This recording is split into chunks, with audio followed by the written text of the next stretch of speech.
ഇന്നത്തെ വെബിനാറിന്റെ വിഷയം യജുർവേദ പരിചയം എന്നാണ്. യജുർവേദത്തെ നമുക്കായി പരിചയപ്പെടുത്തുന്നതിന് എത്തിയിരിക്കുന്നത് ഒരു കാലത്ത് തെന്നിന്ത്യയുടെ നളന്ദ എന്നറിയപ്പെടുന്ന കാന്തല്ലൂർ ശാലയുടെ സ്ഥാപക പ്രസിഡന്റും തൈത്തിരീയ സസ്വര പഠന സമിതിയുടെ മുഖ്യാചാര്യനുമായ ബ്രഹ്മശ്രീ ഇടമന നാരായണൻ പോറ്റിയാണ്. അദ്ദേഹത്തെ ഇന്ന് നമുക്ക് പരിചയപ്പെടുത്തുന്നതിനായി തന്ത്രി സമാജം ഉത്തരമേഖലാ ഘടകത്തിന്റെ സെക്രട്ടറി ആയി അക്ഷീണം പ്രവർത്തിക്കുന്ന ശ്രീ ഇടക്കേഴിപ്പുറം ശ്രീരാമൻ നമ്പൂതിരിയെ ക്ഷണിക്കുന്നു. എല്ലാവർക്കും നമസ്കാരം.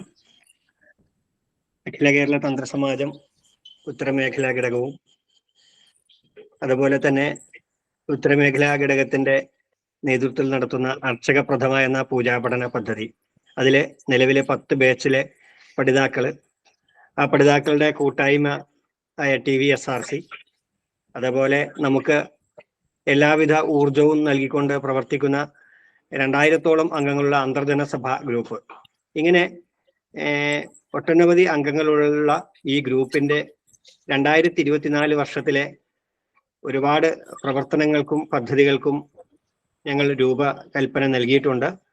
2024-ലെ 4ാമത്തെ വെബിനാറാണ്. ഈ വെബിനാർ ശ്രവിക്കുവാൻ ഓൺലൈൻ പ്ലാറ്റ്ഫോമിൽ എത്തിയിട്ടുള്ള മുഴുവൻ സജ്ജനങ്ങളെയും സുഹൃത്തുക്കളെയും ബന്ധുജനങ്ങളെയും ഗുരുക്കന്മാരെയും തന്ത്രിസമാജ അംഗങ്ങളെയും അതുപോലെ തന്നെ TVSRCയുടെ പ്രവർത്തകരെയും പൂജാപഠനം പഠിതാക്കളെയും ആദ്യമായി ഈ ഓൺലൈൻ സത്സംഗ വേദിയിലേക്ക് സ്വാഗതം ചെയ്യുന്നു. അതുപോലെ ഇന്ന് നമുക്ക് ഈ സത്സംഗ വേദിയിൽ നമ്മൾ ഏറെ കാലമായി ആഗ്രഹിച്ച ഒരു വിഷയമായിരുന്നു. നമ്മള് ഋഗ്വേദ പണ്ഡിതന്മാരെ, ഒരുപാട് ഋഗ്വേദ പണ്ഡിതന്മാരെ നമ്മുടെ ഓൺലൈൻ പ്ലാറ്റ്ഫോമിൽ പരിചയപ്പെടുത്തുകയും ഋഗ്വേദത്തെ കുറിച്ചുള്ള ഒരുപാട് പാഠ്യ വിഷയങ്ങൾ ഉൾപ്പെടുത്തുകയും ചെയ്തിട്ടുണ്ട്. അതുപോലെ സാമവേദത്തെ കുറിച്ച് ശിവകരൻ ചേട്ടന്റെ ക്ലാസ്സുകളും നമുക്ക് ലഭിച്ചിട്ടുണ്ട്. അപ്പോഴൊക്കെ നമ്മൾ വളരെയധികം ആഗ്രഹിച്ച ഒന്നായിരുന്നു ഒരു യജുർവേദ വിഷയത്തിൽ യജുർവേദത്തിനെ കുറിച്ചുള്ള ഒരു വിശദമായ ക്ലാസ്. അപ്പൊ അതിന് ഇന്ന് തുടക്കം കുറിക്കുകയാണ്.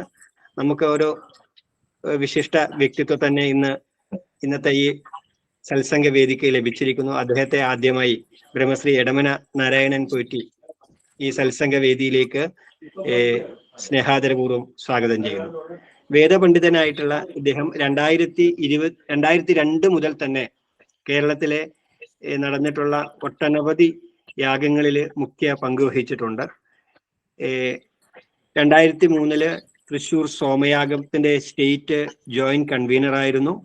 അതുപോലെ 2002 പാഞ്ഞാൽ വേദസ്ഥാനില് പങ്കെടുത്തിട്ടുണ്ട്. 2006 കൊടകര കൈമുക്ക് സോമയാഗത്തിന്റെ മുഖ്യ വൈദിക ഉപദേഷ്ടാവായിരുന്നു. 2012 ആലുവ അതിരാത്രത്തിന്റെ ഉപാധ്യക്ഷനായിരുന്നു. 2014 ശുഗപുരം അതിരാത്രത്തിന്റെ വൈദിക ഉപദേഷ്ടാവായിരുന്നു. അങ്ങനെ നമ്മളെ കേരളത്തിൽ നടക്കുന്ന ഒട്ടനവധി 2002 ശേഷം യാഗങ്ങളിലെല്ലാം തന്നെ സജീവ സാന്നിധ്യം അറിയിച്ചുകൊണ്ട് യജുർവേദ പഠനത്തിലും കൂടി നിലവിൽ സ്തുത്യർഹമായിട്ടുള്ള ഒരു പങ്ക് വഹിക്കുന്നുണ്ട് അദ്ദേഹം. തൈത്തിരീയ സംഹിതയുടെ ഓൺലൈൻ പഠനത്തിന് നേതൃത്വം കൊടുക്കുന്ന ഒരു വിശിഷ്ട വ്യക്തിത്വം കൂടിയാണ് ഇന്ന് നമുക്ക് ക്ലാസ് എടുക്കാൻ എത്തിയിട്ടുള്ളത് എന്നുള്ള സന്തോഷം കൂടിയുണ്ട്. അതുപോലെ തെന്നിന്ത്യയിലെ നളന്ദ എന്നറിയപ്പെടുന്ന തിരുവനന്തപുരത്തുള്ള വലിയ ശാലയിലുള്ള കാന്തളൂർ ശാലയുടെ പ്രസിഡന്റ് കൂടിയാണ്. സ്നേഹാദരപൂർവ്വം എല്ലാവർക്കും വേണ്ടി ഒരിക്കൽ കൂടി ബ്രഹ്മശ്രീ ഇടമന നാരായണൻ പോറ്റി അദ്ദേഹത്തെ നമ്മുടെ സത്സംഗ വേദിയിലേക്ക് സാദരം ക്ഷണിക്കുന്നു. എല്ലാവർക്കും ഒരിക്കൽ കൂടി സ്വാഗതം. നന്ദി, നമസ്കാരം.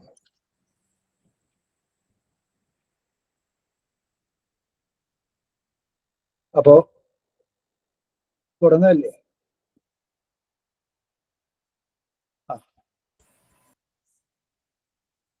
നമസ്കാരം. ആദ്യമായി തന്നെ ഇങ്ങനെ ഒരു അപൂർവ അവസരം സൃഷ്ടിച്ച സമാജത്തിനും അതുമായി ബന്ധപ്പെട്ട സംഘടനകൾക്കും എൻ്റെ നന്ദി അറിയിച്ചുകൊള്ളുന്നു. ഓൺലൈൻ പഠനത്തിൽ 2020 മുതൽ ഈ കോവിഡ് കാലഘട്ടം തുടങ്ങുന്നതിന് മുമ്പേ യജുർവേദം സത്വരമായിട്ട് പഠിക്കുന്ന ഒരു പദ്ധതി ആരംഭിച്ചു. അത് വളരെ വിജയമായി. അത് കേരളത്തിൽ അങ്ങോളം ഇങ്ങോളം 100-200 പഠിതാക്കളെ സൃഷ്ടിച്ചു. അസുര യജുർവേദം മുഴുവനും 44 പർച്ചവും തെറ്റുകൂടാതെ പാരായണം നടത്താൻ കഴിവുള്ള ആളുകളെ സൃഷ്ടിച്ചു. അത് വൻ വിജയമായി. അതിന് സമാനമായിട്ടാണ് ഈ പൂജാപഠന ക്ലാസ് ഇപ്പോൾ പിന്നെ തുടങ്ങിയിരിക്കുന്നത്. അതും വൻ വിജയമായിക്കൊണ്ടിരിക്കുന്നു.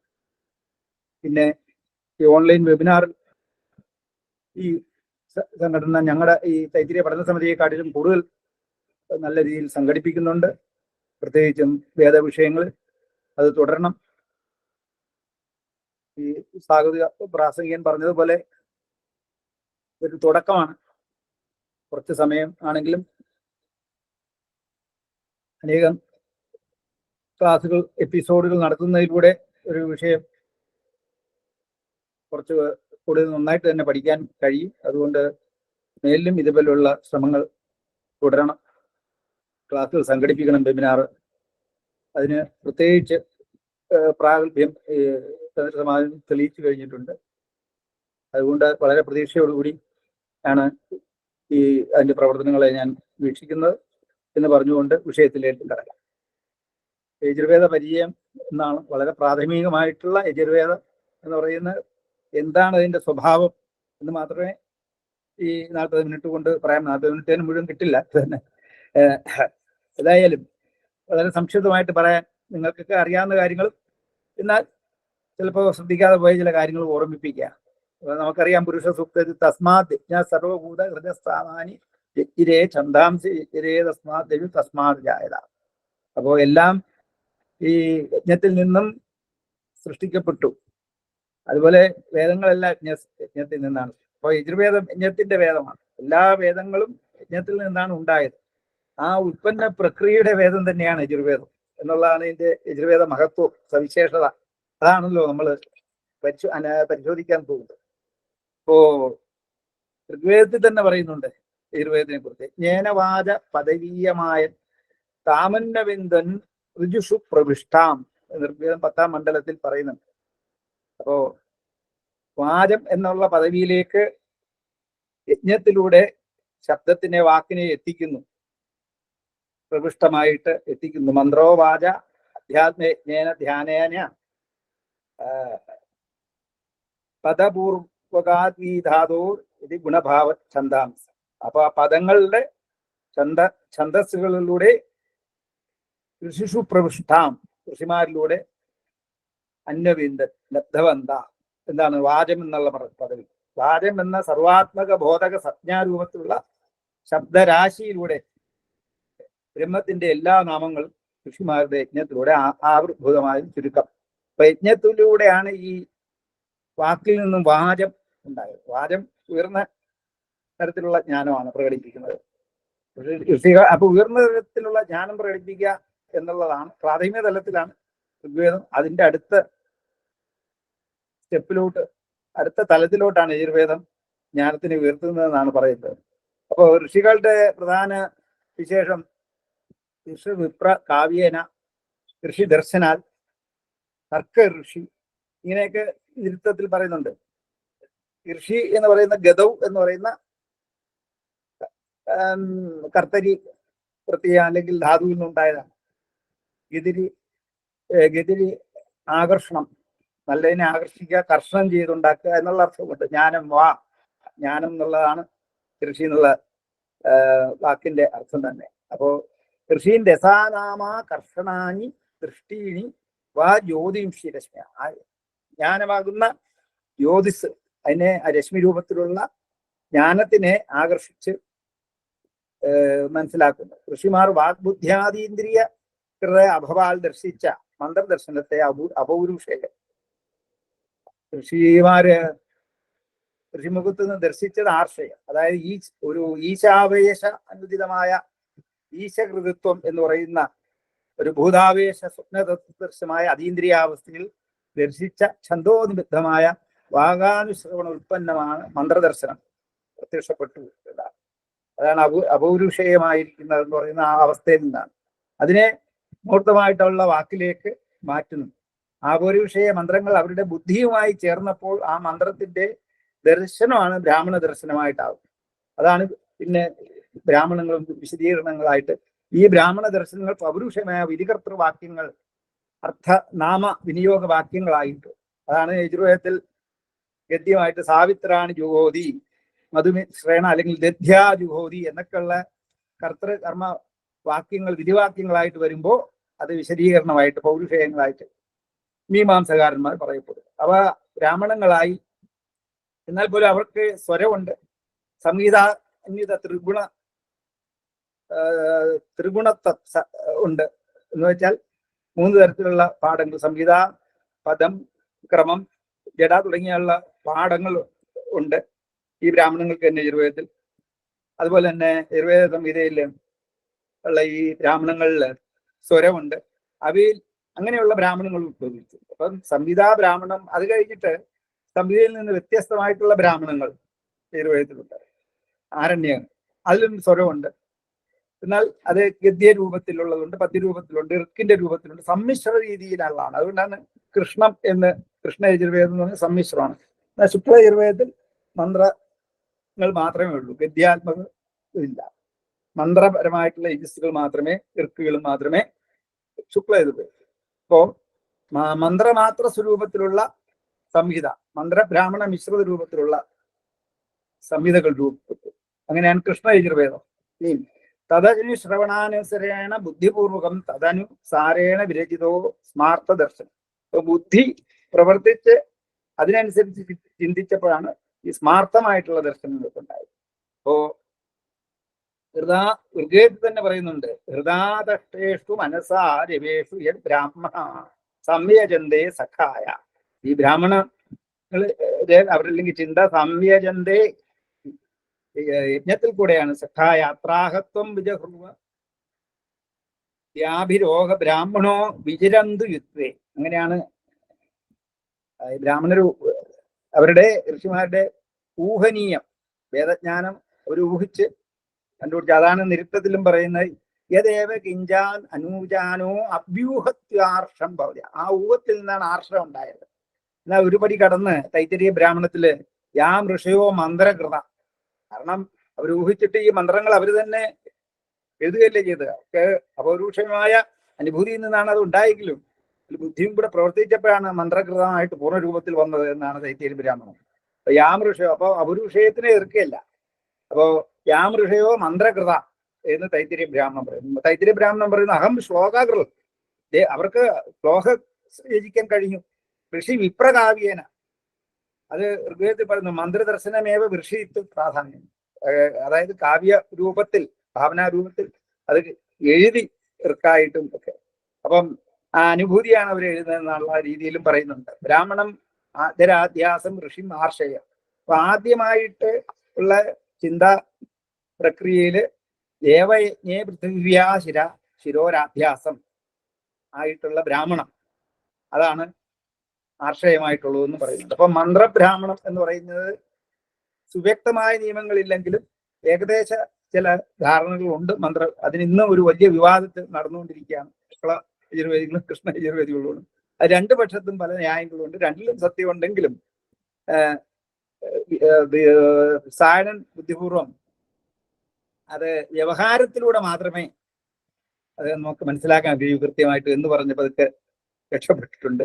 എന്തായാലും മീമാംസകാരനും ശബരഭാഷ്യത്തിലും ഒക്കെ അത് വിധിവാക്യം ആയിട്ട് പറയപ്പെടുന്നതാണ് ബ്രാഹ്മണങ്ങൾ, അതില്ലാത്തതാണ് മന്ത്രങ്ങൾ എന്ന് പറയുന്നത്. ഇനി അഗ്നിപൂർവേബി ഋഷിബിരിഢ്യോ നൂതനേരുത, അവിടെ തന്നെ ഋഷിത്വം കാലസാപേക്ഷ, കാലം, അതായത് നൂതനീയമായ ഋഷിയുണ്ട്, പൂർവേബി ഋഷി. അപ്പോ നൂതനാ ഋഷിത്വം ബോധേരി, പുതിയ ഋഷികളെ ബോധത്തിൽ അവിടെ കൊണ്ടുവരുന്നുണ്ട്. പൂർവേബി പുരാതനി, പുരാതന ഋഷിയുണ്ട്. അപ്പോഴെങ്ങനെയാണ് ഇത് തമ്മിലുള്ള വ്യത്യാസം? നൂതനൈ ഉദ നവീനശ്ച ഋഷി മന്ത്രദൃഷ്ടി ഈഢ്യ ഈടുത്തു. മന്ത്രത്തിനെ ആദ്യമായിട്ട് ദർശിച്ച ആ മന്ത്രദൃഷ്ടി ഈഢ്യ ഈഡിത്വം ശക്യാ സോ അഗ്നിർദേവാ നിവാവകതു എന്ന് വെച്ചാൽ മന്ത്രദർശനമേവ ഋഷിത്വേ പ്രധാനം. അപ്പൊ അങ്ങനെ വരുമ്പോ ഋഷിത്വത്തിന്റെ പ്രാധാന്യം ഈ മന്ത്രങ്ങളെ ദർശിക്കാൻ കഴിഞ്ഞു എന്നുള്ള രീതിയിൽ വേണം എടുക്കാൻ. ഇനിയും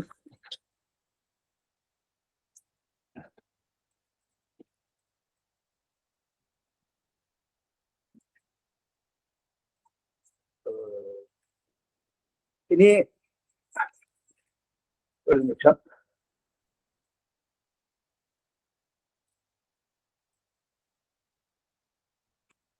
ഈ യജുർവേദത്തിന്റെ യജുസ് എന്നുള്ള ശബ്ദത്തിന്റെ അതിന്റെ ഉൽപ്പത്തി നോക്കാം. സംഘസ്യ സംകൃതി എന്നും അതിനർത്ഥമുണ്ട്. യജ എന്ന് പറഞ്ഞാൽ ശേഷേ സമാഭി മന്ത്രജാതേ തദസ്യൻ മന്ത്രജാതം പ്രശ്ലിഷ്ടസ്യ പഠിതം. അതായത് ഇർക്ക് ഉള്ള പദ്യമ രൂപത്തിലുള്ളതും സാമത്തിന്റെ ഗാനരൂപത്തിലുള്ളതിൽ നിന്നും വ്യത്യസ്തമായിട്ട് ഉള്ള പ്രശ്ലിഷ്ടസ്യം എന്ന് പറഞ്ഞാൽ സുകൽപ്പേ യുക്തിയുക്തേ ആഖ്യാനോദത്ത പ്രകർഷണ യുക്തിയുക്തമായിട്ട് വാചകത്തിൽ പറയാൻ കഴിയുന്നതാണ് പ്രശ്ലിഷ്ടം. അങ്ങനെയുള്ള പഠിതം ആണ് അത്. ഗാനാദി വിച്ഛേദ ഗാനങ്ങളെ പോലെ പദങ്ങളെ വിച്ഛേദിക്കാതെയുള്ളതാണ് യജുരിതി. വൃത്തിഗീരി വൃത്തഗീരി വർദ്ധിതി പ്രശ്ലിഷ്ടം. വൃത്തത്തിനാണ് പ്രാധാന്യം അവിടെ കുറവാണ്. അപ്പൊ ആ ഗീതി ഗാനാത്മകതയ്ക്ക് വേണ്ടിയിട്ട് വിച്ഛേദം വരുത്തുന്നില്ല. അങ്ങനെ യുക്തിക്ക് ഭദ്രമായിട്ട് മനോരഞ്ജകത്വത്തോടു കൂടി അവതരിപ്പിക്കുന്ന ഇതിനെ ഗദ്യം യജുസ് എന്നും പറയും. അപ്പൊ യജുർവേദത്തിലൊരു ചില പുരാണങ്ങളിലെ ചില ധ്യാനം പറയുന്നുണ്ട്. അത് പക്ഷേ അത് വേദത്തിൽ നിന്ന് സങ്കല്പത്തിൽ നിന്ന് എടുത്തത് തന്നെയാണ്. വന്ദേ രൗദ്രം ത്രൈഷ്ടുവം. കാരണം അതിന് രജോഗുണം കൂടുതലാണ്. താമ്രവർണ്ണം ഭാരദ്വാജം മനസ്സിനെ സംബന്ധിച്ചതാണ്. മനോവിഭക്തി വാചം ഭരതി തസ്മാൽ മനോഭരദ്വാജ എന്നാണ്. അപ്പം ഭാരദ്വാജ അതിന്റെ ഗോത്രം ഭരദ്വാജാണ്. രുക്മവർണ്ണം നേത്രം വൃഷാംഗം. യജുർവേദം ദീർഘമാദിത്യവർണ്ണം കാപാലീനം ബുദ്ധിയെ സംബന്ധിച്ചതാണ്. പിന്നെ മാത്ര മാത്രം ഇതൊക്കെയാണ്. പിന്നെ യജുർവേദത്തിന്റെ ഗ്രഹ അധിപതി ശുക്രനാണ്. ശുക്രൻ എന്ന് പറഞ്ഞാൽ വെളിച്ചം എന്നുള്ള അർത്ഥമുണ്ട്. അപ്പൊ ജ്ഞാനം ആണ് എന്നൊക്കെ ഉള്ള രീതിയിലുള്ള പുരാണങ്ങളിലും കാണാം യജുർവേദത്തിനെ സ്തുതിച്ചത്. ഇനിയും അജ്യുവ്യാപ്തു എന്നുള്ള വാക്കിൽ നിന്ന് യജ്ഞ ഗുഹ്യ ക്രമാജേ ഗുഹ്യമായിട്ടുള്ളത് അത് വ്യാപിക്കുന്നു, ജ്ഞാനം വ്യാപിക്കുന്നു. യജ്ഞ അയക്ഷീൻ അയക്ഷത യജസ് ഗദ്യം വൃത്തപരമല്ലാത്തത് എന്ന് നേരത്തെ പറഞ്ഞു. അപ്പോ പാദവൃത്ത നിയമം പാലിക്കാത്തതാണ് അക്ഷരവ്യവസ്ഥ. ഈ അർത്ഥം തമ്മിൽ ബന്ധമില്ല. എന്നാൽ ഋഗ്വേദത്തിൽ അങ്ങനെയല്ല. അതിൽ കൃത്യമായിട്ട് അക്ഷരവ്യവസ്ഥയുണ്ട്, പാദവ്യവസ്ഥയുണ്ട്. പാദവ്യവസ്ഥയ്ക്ക് അനുസരിച്ച് അർത്ഥവ്യവസ്ഥയുണ്ട്. ഇവിടെ അക്ഷരവ്യവസ്ഥ ഉണ്ടെങ്കിൽ പോലും പാദവ്യവസ്ഥ പാലിക്കില്ല. എന്നാൽ അതാണ് യജസിന്റെ പ്രത്യേകത. ഇനി ഋഗ്വേദത്തിൽ എന്താണ് അതിന്റെ സ്വഭാവം? പദാർത്ഥ ഗുണ നിരൂപണത്തെ സംബന്ധിച്ചുള്ളതാണ്. അതുകൊണ്ടാണ് ഇഗ്ബി ശംസതി പദാർത്ഥ ലക്ഷണം എന്ന് പറയുന്നത്. അപ്പോ അവിടെ ശംസനമാണ്, പദാർത്ഥത്തിന്റെ ലക്ഷണത്തിനെ ശംസിക്കുകയാണ്. യജുർവേദവും വസ്തുജ്ഞാനത്തിന്റെ അടിസ്ഥാനത്തിൽ കാര്യ രൂപക്രിയയ്ക്ക് വേണ്ടുന്ന പ്രവൃത്തി നടപ്പാക്കുന്നതിന് വേണ്ടിയിട്ടാണ്. സാമം എന്ന് പറഞ്ഞ ഉപാസന കാണ്ഡമാണ്. അവിടെ കർമ്മഗ്രന്ഥികളെ മറന്നിട്ട് ഉപാസനിക്കുക. ദേശാമൃക്ക് എത്രാൻ വശേന പാദവ്യവസ്ഥ മീമാംസയിൽ പറയുന്നത് ഋഗ്വേദം പാദവ്യവസ്ഥയാണ്. പാദവൃത്താബദ്ധ ഗ്രഹണം ഈ ദുഷു സാം ഇത് രണ്ടും അല്ലാത്തതാണ് ശേഷ ഈ ശബ്ദ യജുസായിട്ട് കാണും. അപ്പൊ കർമ്മകാണ്ഡത്തിന്റെ അംഗപ്രത്യംഗ വർണ്ണനയാണ് ഈ യജുർവേദത്തിലുള്ളത്. പിന്നെ അവിടെ ദ്രവ്യ സംസ്കാരമാണ്. ദ്രവ്യ സംസ്കാര കർമ്മസ്തു പരാർത്ഥത്വാൽ ഫലശ്രുതി അർത്ഥവാദസ്യാൽ എന്ന അഥർവവേദം പറയും. അപ്പൊ അതോടെ ദ്രവ്യ സംസ്കാരത്തിന്റെ ഫലം മനസംസ്കാരത്തിന്റെ ധർമ്മത്തിന്റെ സൃഷ്ടിയായിട്ട് കാണണം യജുർവേദത്തിൽ എന്നാണ്. അപ്പോ ദ്രവ്യാണാം ക്രിയാർത്ഥാണ്, ക്രിയയ്ക്കെല്ലാം ദ്രവ്യങ്ങൾ കിട്ടും. ക്രിയാസംസ്കാരം കൃധർമ്മസ്യാൽ അതിൽ നിന്ന് മനസംസ്കാരത്തിലൂടെ ധർമ്മം ഉണ്ടാകണമെന്ന് തന്നെ അഥർവവേദം വ്യക്തമായിട്ട് പറയും.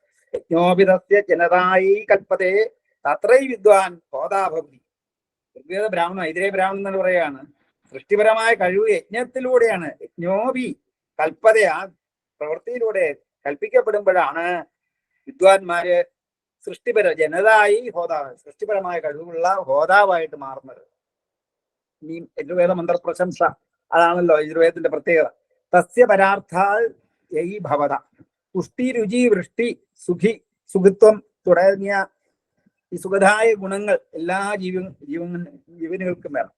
അപ്പോ ഉത്തമോത്തമങ്ങളായ ഗുണങ്ങൾ സമ്പാദിച്ചിട്ട് പുഷ്ടി രുചി വൃഷ്ടി ജ്ഞാനവൃഷ്ടി അതുപോലെ സംസ്കാര സംവർദ്ധനത്തിന് പ്രവർത്തിക്കുക. യജ്ഞപരോപകാര അത ഏവ ഫലശ്രുതി. യജ്ഞം എന്ന് പറഞ്ഞാൽ പരോപകാരത്തിന് വേണ്ടിയിട്ട് ഉള്ള ഗുണയുക്തമായ ഉത്തമോത്തങ്ങളായ ഗുണങ്ങളെ സമ്പാദിച്ച് ധർമ്മത്തെ സൃഷ്ടിക്കുന്നതാണ്. തസ്യ പരാർത്ഥത്വാ തൈഭവത, അത് മറ്റുള്ളവരുടെ ഗുണത്തിന് വേണ്ടിയിട്ട്. തദൈവ ഹോമക്രിയാർത്ഥാനാം ദ്രവ്യാനാം ജയ സംസ്കാരോ ഭവതി സ ഏവ എതിർധർമ്മോ ബോധ്യ ഏവം പ്രതൂനാ യജ്ഞേന ധർമ്മോ ജായതേ നാ അന്യേതി. യജ്ഞത്തിലൂടെ മാത്രമേ അതുകൊണ്ട് ധർമ്മം ഉണ്ടാകുന്നുള്ളൂ, വേറെ ഒരു രീതിയിലും ഉണ്ടാക്കാൻ കഴിയില്ല എന്നാണ് പറയുക. അതൊക്കെ യജുർവേദ പ്രശംസയാണ്. അപ്പൊ നിരുക്തത്തിൽ കർമ്മസമ്പത്തി മന്ത്രോവേദ, കർമ്മസമ്പത്തിയുടെ മന്ത്രം ഉള്ള വേദം ആണ് വേദം. അപ്പൊ ഏതാവാ കർമ്മകാണ്ഡേ ദേവതാ ശബ്ദാർത്ഥ സന്ധീതി വിജ്ഞേയം. അപ്പോ കർമ്മകാണ്ഡത്തിലൂടെയാണ് ശബ്ദങ്ങൾക്ക് അർത്ഥവും ജ്ഞാനത്തിനെ വിജ്ഞാനമാക്കി മാറും. സ യജ്ഞോ വാ യജ്ഞാനാം അംഗോ വാ തദ്ദേവതാ ഭജന്തി. അതിന്റെ യജ്ഞത്തിന്റെ അംഗങ്ങളിലൂടെയാണ് ദേവതകളെ ഭജിക്കപ്പെടുന്നത് പോലും. അഥാ അന്യത്ര യജ്ഞാൽ പ്രാജാപത്യായി, വേറെ മാർഗമില്ല. യാജ്ഞിക നാരാശംസായി, യജ്ഞത്തിലൂടെ മനുഷ്യ വിഷയങ്ങൾ പ്രാജാപത്യ പരമേശ്വര ദേവതായ മന്ത്രമന്ത്രാ ഭവന്തി യാജ്ഞികാ ഭവന്തി. അപ്പോ അങ്ങനെ ദേവതത്വങ്ങൾ മനുഷ്യർ മനസ്സിലാക്കുന്നതും സൃഷ്ടിപരമായിട്ട് യജ്ഞത്തിലൂടെയാണ്. ഇനി യജ്ഞദൈവതോ മന്ത്ര ഇതി മന്ത്രാസ്ത ഖലു യജ്ഞസിദ്ധയോ, ഇതൊക്കെ മുഖ്യ ഏതുസ്വാ യജ്ഞദേവത ഏവസന്ധി. ഈ യജ്ഞത്തിൽ പ്രവർത്തിക്കുമ്പോഴാണ് ആ മുഖ്യ തത്വം ദേവതാ തത്വം മനസ്സിലാകുന്നതെന്നുള്ളതാണ്. പരന്തു മന്ത്രൈശ്വരാവേയ യാജ്ഞാ ദൈവതേ ഭവത ഇതി നിശ്ചയ. അപ്പോ ആ ഒരു ദേവന്റെ ഈശ്വരന്റെ ജ്ഞാനം യജ്ഞത്തിലൂടെ മാത്രമേ മനസ്സിലാകുന്നുള്ളൂ എന്നുള്ള. മാത്രമല്ല ഏത് ഈശ്വര തത്വത്തെയാണോ അവിടെ യജ്ഞത്തിൽ ഉദ്ദേശിക്കുമ്പോൾ അപ്പോൾ മാത്രമേ വേദത്തിൽ എല്ലാ ഗുണങ്ങളും സർവഗുണ ദിവ്യ ഗുണമായിട്ട് കാണാൻ കഴിയുന്നുള്ളൂ. അതുകൊണ്ടാണ് നിരക്തത്തിൽ യജ്ഞേന ദേവ, ദേവന്മാർ യജ്ഞത്തിൽ തന്നെ യജ്ഞം അനുഷ്ഠിച്ചു. അഗ്നിനാമഗ്നം അയന്ത ദേവ, അഗ്നിക്ക് വേണ്ടി അഗ്നി ലയിച്ചു. ജ്ഞാനപാലന തത്വം ആണ് പശുക്കൾ അല്ലെങ്കിൽ പാലിക്കപ്പെടുന്ന വെളിച്ചം, രശ്മി എന്നൊക്കെയുള്ള അർത്ഥമുണ്ട്. അഗ്നി പശു രാശി തമാലബന്ധ തേനാജയന്ത ഇതിജ ബ്രാഹ്മണം. അപ്പം അങ്ങനെ അഗ്നി പശുവായിരുന്നു, അതിനെ സ്വീകരിച്ചുകൊണ്ട് അതിനെ കൊണ്ട് യജിച്ചു എന്ന് ബ്രാഹ്മണൻ പറയുന്നു. താനി ധർമാണി പ്രഥമാനിയസൻ, അവർക്ക് യജ്ഞം പ്രഥമ കർമ്മമായിരുന്നു. ഏകനാഗം മരുമാന സംസേവ്യന്ത, അവൻ ദേവന്മാരെ സ്വർഗത്തിൽ എത്തിച്ചു. എത്ര പൂർവേ സാധ്യ സന്ധിദേവാ സാധന, ആദ്യകാലങ്ങളിൽ ആ ദേവന്മാർക്ക് വേണ്ടി യജിക്കപ്പെട്ടു. അപ്പോൾ നിരുത്തുകാരൻ പറഞ്ഞു ദിസ്ഥാനെ ദേവഗണഗിരി നൈരുക്ത, ദിസ്ഥാനത്തിൽ എല്ലാ ദേവഗണ സങ്കല്പങ്ങളും ജ്ഞാനങ്ങളും സൃഷ്ടിക്കപ്പെട്ടു. മനസ്സിന്റെ ദിസ്ഥാനമാകാം, പ്രകൃതിയുടെ ദിസ്ഥാനത്തിൽ വെളിച്ചം സൃഷ്ടിക്കപ്പെടുന്നത് പോലെ. അപ്പോൾ യജ്ഞം ദിസ്ഥാനത്തുള്ള ദേവഗണങ്ങളുടെ അടുത്തെത്തുന്നതിന് എന്നും അനുഷ്ഠിക്കപ്പെട്ടുകൊണ്ടേയിരിക്കുന്നു. ഇനിയും സാധാരണയായി ഭൂഗോള ഖഗോള വിജ്ഞാനങ്ങൾ, സൃഷ്ടി വിജ്ഞാനങ്ങൾ ഉണ്ട്. അവയെ പ്രതീകങ്ങളിലൂടെയും പ്രതിബിംബങ്ങളിലൂടെയും യജ്ഞക്രിയയിലൂടെ അവതരിപ്പിക്കുകയാണ് യജുർവേദത്തിൽ ചെയ്യുന്നത്. ഇനിയും ശബരഭാഷ്യത്തിൽ പറയുന്നുണ്ട് അഗ്നിയാണ്. അഗ്നേർ വേദോ വായോ അഗ്നേ ഋഗ്വേദ വായോ യജുർവേദ ആദിത്യ സാമവേദ. അപ്പൊ ആ ഗുണങ്ങൾ ഓരോ വേദത്തിനും ആ പഞ്ചഭൂതങ്ങളിൽ നിന്ന് തന്നെ അല്ലെങ്കിൽ പ്രകൃതിയിലെ പ്രപഞ്ചത്തിലുള്ള സൃഷ്ടികളിൽ നിന്ന് തന്നെ വേദത്തിന്റെ ഗുണം പറയുന്നുണ്ട്. അപ്പൊ ബ്രഹ്മത്തിന്റെ ഭാഗമാണ് വേദം. സാമവേദോ അഥർവാങ്കിരസ ചതുർവിധ മന്ത്രജാതാനാം, അങ്ങനെ അഥർവം കൂടി ചേർത്ത് 4 വേദങ്ങളുണ്ട്. പിന്നെ നാമരൂപഞ്ച ഭൂതാനം കർമാണഞ്ച പ്രവൃത്താനം വേദശബ്ദേഭ്യ ഏവാദു ധർമ്മമേ സമേശ്വര. എല്ലാ നാമരൂപങ്ങളും കർമ്മപ്രവൃത്തിയിലൂടെ കർമാണിജ പൃഥക് പൃഥക് വേദശബ്ദേഭ്യ ഏവാദു പൃഥക് പൃഥക് സംസ്ഥാശ, കർമ്മത്തിലൂടെ അതിന്റെ നാമങ്ങൾക്കെല്ലാം അർത്ഥമുണ്ടായി. നീ യജു ശബ്ദത്തിന്റെ നിരൂപണം കുറച്ച് വേദത്തിൽ ഉള്ള വാക്യങ്ങളോട് ഒന്നുകൂടെ നോക്കാം. യജ്ഞ പ്രജ്ഞ പ്രാജ്ഞ ശേമുഷി സജ്ഞാനവിധി സൂചനെ. യജ്ഞ ശ്രീ വളർച്ച, ശ്രീ ഗുഹ്യമായിരിക്കുന്ന അർത്ഥം, രക്ഷിക്കുന്ന അർത്ഥത്തെ രക്ഷിക്കുന്നത് എന്നുള്ളതെല്ലാം യജ്ഞത്തിനെ പറയപ്പെടുന്നു. പ്രജാപതിർ വൈ യജ്ഞ, സൃഷ്ടിപരമായത് എല്ലാം യജ്ഞമാണ്. ഇന്ദ്രോ യജ്ഞസ്യവ, ജ്വലിപ്പിക്കുന്നതെല്ലാം വേദമാണ്. ആത്മാവ യജ്ഞ, ആത്മതത്വങ്ങളെ ജ്വലിപ്പിക്കുന്നതെല്ലാം യജ്ഞത്തിലൂടെയാണ്. ഹൃദയരക്ഷാവ യജ്ഞ, ചലനാത്മകമായിട്ടുള്ളതിനെ സൃഷ്ടിക്കുന്ന യജ്ഞമാണ്. യജ്ഞാദ്വൈ പ്രജായതേ, സൃഷ്ടിപരമായിട്ടുള്ളതെല്ലാം സൃഷ്ടിക്കുന്നത് യജ്ഞത്തിന്റെ കഴിവിലൂടെയാണ്. മനോ യജുർവേദം, മനസ്സ് വളരുന്നത്, മനസ്സിന്റെ പ്രവർത്തനം യജുർവേദവുമായിട്ട് ബന്ധപ്പെട്ടതാണ്. മനോവൈ യജു, അന്തരീക്ഷം വൈ യജു ക്ഷമായതനം. അതുകൊണ്ട് പൃഥ്വിയല്ല, അതിനെക്കാട്ടി ഉയർന്ന അന്തരീക്ഷമാണ് യജുസിന്റെ ആയതനം, പ്രവർത്തന മേഖല, മണ്ഡലം. അതായത് കൃഷ്ണ രൂപമന്യസ്യ യജുഷ, അതിൽ ബ്രാഹ്മണങ്ങളും ഉണ്ടാകുന്നു. യജ്ഞോ ദേവാനാഗമയ, ദേവന്മാരെല്ലാം സന്നിഹിതമാകുന്ന യജുർവേദത്തിലൂടെയാണ്. യജ്ഞാനോഹിതം ഇന്ദ്രവർദ്ധനം. നേരത്തെ പറഞ്ഞ പോലെ ഈ ശക്തിയെ വർദ്ധിപ്പിക്കുന്നത്, ജ്വലിപ്പിക്കുന്നതെല്ലാം, ജ്ഞാനത്തിനെ ജ്വലിപ്പിക്കുന്നതെല്ലാം യജ്ഞത്തിലൂടെയാണ്. യജ്ഞോ മന്ത്രേ ബ്രഹ്മോഭയതാം വാച. യജ്ഞത്തിലൂടെയാണ് ഉഭയതരത്തിലുള്ള ബ്രഹ്മ തത്വ അല്ലെങ്കിൽ വാചത്തിലൂടെ വെളിയിൽ വരുന്നത്. അല്ലെങ്കിൽ ബ്രാഹ്മണങ്ങളുടെയും വാചങ്ങളിലൂടെയും പിന്നെ വെളിയിൽ കൊണ്ടുവരുന്ന യജ്ഞമാണ് ഋഗ്വേദത്തിൽ 10-ാം മണ്ഡലത്തിൽ യജ്ഞോ മന്ത്രേ ബ്രഹ്മോ ഭോയ ഉഭയതാം വാച. ഇത് രണ്ടും കൂടെ ചേരുമ്പോഴേ വാചം ഉണ്ടാകുന്നുള്ളൂ. യജൂഷി വിദ്വാൻ ബൃഹത് അന്തരീക്ഷം. വിദ്വാൻമാരെല്ലാം ബൃഹത്തായിട്ടുള്ള ഉയർന്ന തലത്തിൽ ജ്ഞാനത്തിന് വേണ്ടി പ്രവർത്തിക്കുന്ന യജുർവേദത്തിലൂടെയാണ്. യജുർ ഹൃദയം ഉച്ചത. ശുദ്ധീകരണ ക്രിയ നടത്തുന്നതും പ്രാണനെ സഞ്ചരണം നടത്തുന്നതും പോലെ ഇവനെയും ജ്ഞാനത്തിനെയും നിലനിർത്തുന്നത് യജുർവേദമാണ്. അത് മനോഹൃദയസ്ഥിതിയെ പ്രാണോവൈ ഹൃദയ മൂർധ പ്രാണ സഞ്ചരന്തി. ഇങ്ങനെയൊക്കെ.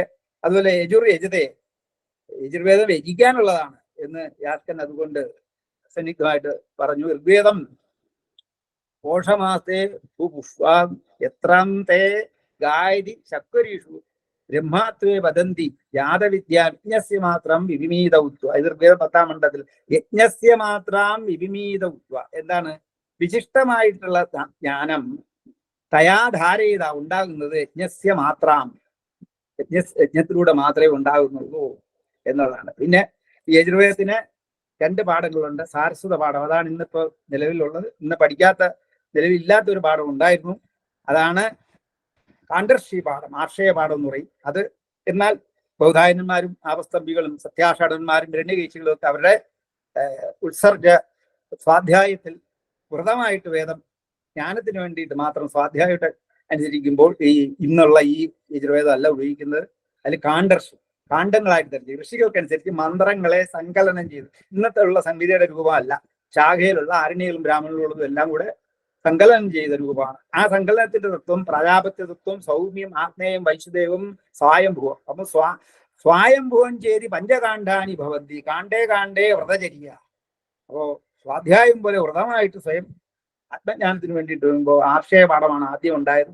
അത് സാരസ്വത പാഠം പിന്നെ കർമ്മങ്ങൾക്ക് വേണ്ടിയിട്ട് ഓർക്കാനും പദങ്ങൾ ക്രമാൽ ഓർക്കാനും വേണ്ടിയിട്ടും ഒക്കെ മന്ദബുദ്ധികൾക്ക് വേണ്ടി ഉണ്ടാക്കിയതാണെന്നും പറയപ്പെടുന്നുണ്ട്.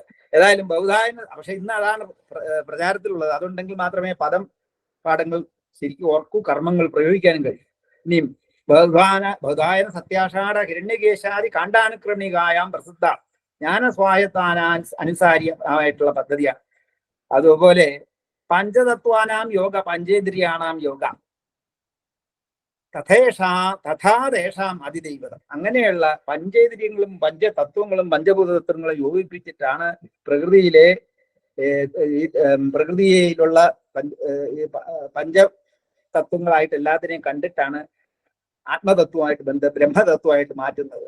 അതുകൊണ്ടാണ് ഹോതാവ് വാക്കാണ്, ഉദ്ഗാതാവ് പ്രാണനാണ്, ചക്ഷു സത്വരിയാണ്, മനസ്സ് ബ്രഹ്മനാണ്, ചെവികൾ ശ്രോത്രങ്ങൾ അഗ്നിധരനാണ്. ഇവിടെ ഋഷികൾക്കെല്ലാം അവിടെ ഈ നമ്മുടെ ശരീരത്തിലെ യജ്ഞശരീരം പോലെ മനുഷ്യ ശരീരത്തിലുള്ള ധർമ്മങ്ങൾ തന്നെയുണ്ട്. പ്രപഞ്ചത്തിലും ഉണ്ട്. പ്രപഞ്ചത്തിൽ വരുമ്പോഴാണ് അഗ്നിയാണ് അവിടെ വാക് ഭൂത്വ മുഖം പ്രാവശ്യൽ, വായു പ്രാണോ ഭൂത്വ നാസികയെ പ്രാവശ്യൽ, വായു നാസികയ്ക്ക് ആയിട്ട് ബന്ധപ്പെട്ടിരിക്കുന്നു, ആദിത്യൻ ചക്ഷുമായിട്ട് ബന്ധപ്പെട്ടിരിക്കുന്നു, കർണം ദിക്കുകളായിട്ടും, ചന്ദ്രൻ മനസ്സായിട്ട്. അപ്പൊ പ്രപഞ്ചത്തിലെ ഇതെല്ലാം അംഗങ്ങളായിട്ട് മനുഷ്യ ശരീരത്തിലെ അംഗങ്ങൾ പോലെ പഞ്ചതത്വങ്ങൾ പഞ്ചേന്ദ്രിയ തത്വങ്ങൾ തന്നെയാണ് പഞ്ചഭൂതാത്മകമായിട്ടുള്ള പ്രകൃതിയിലെ സൃഷ്ടികൾ പ്രാപഞ്ചികമായിട്ടുള്ള ഖഗോളമായിട്ടുള്ളതിനുമായിട്ടും എല്ലാം ബന്ധപ്പെടുത്തി ആണ് ബ്രഹ്മതത്വം. ഇതെല്ലാം ബ്രഹ്മത്തിന്റെ ഭാഗമാണ്. അങ്ങനെയാണ് ബ്രഹ്മത്തിനെ അറിയുന്നത്. ചന്ദ്രമാ മനസോ ജാത ചക്ഷോ സൂര്യോജായത മുഖായിന്ദ്ര ചക്നേശ പ്രാണദ്വായുരാജ. അതുകൊണ്ടാണ് ഈ അംഗങ്ങളായിട്ട് ഈ ചന്ദ്രനെയും സൂര്യനെയൊക്കെ കാണുന്നത്. ഈ ഇഷയത്വ എന്നുള്ളതിൽ അന്നം ആണ് ഈഷയത്വം. അതും ഒരു ദേവതത്വമാണ്. പിന്നെ ഭൂതം ഉലൂഖലം, യജ്ഞത്തിൽ അരി പൊടിക്കാൻ ഉലക്കയും ഉരുളും ഒക്കെ ഉപയോഗിക്കണം, അതും ദേവതാതത്വങ്ങളാണ്. യച്ഛിതം ഗൃഹേ ഓരോ ഗൃഹത്തിലുണ്ടായിരിക്കുന്ന ഉപകരണങ്ങൾ വരെ ദേവതകളാണ്. ഉലൂഖല എല്ലാം ബ്രഹ്മത്തിന്റെയും പ്രകൃതിയിലുള്ളതും നമ്മളെ ഗൃഹത്തിൽ ഉപയോഗിക്കുന്നതും വടക്കനിയിലെ ക്രിയയ്ക്ക് ഉപയോഗിക്കുന്നതും ഉപകരണങ്ങളും എല്ലാം പാഷാണം വരെ ദേവതാതത്വമായിട്ട് കാണണമെന്നുള്ളതാണ്. എല്ലാം ബ്രഹ്മത്തിന്റെ ഭാഗമായിട്ട് കാണുന്നതാണ് യജുർവേദത്തിന്റെ പ്രതീകാത്മകത കൊടുക്കുക. ഇഹ ത്യുത്തമാ വദ ജേതാമിവ ദുന്ദുബി. അപ്പോ സാക്ഷാൽ ബ്രഹ്മാത്മക തത്വമാണ് അവിടെ അനുസന്ധാനം ചെയ്യപ്പെടുന്നത്. ഈ അഗ്നിമീളെ പുരോഹിതം യജ്ഞസ്ഥിതമൂർത്തിജം ഓദാരം രത്നധാതമം. ഇവിടെ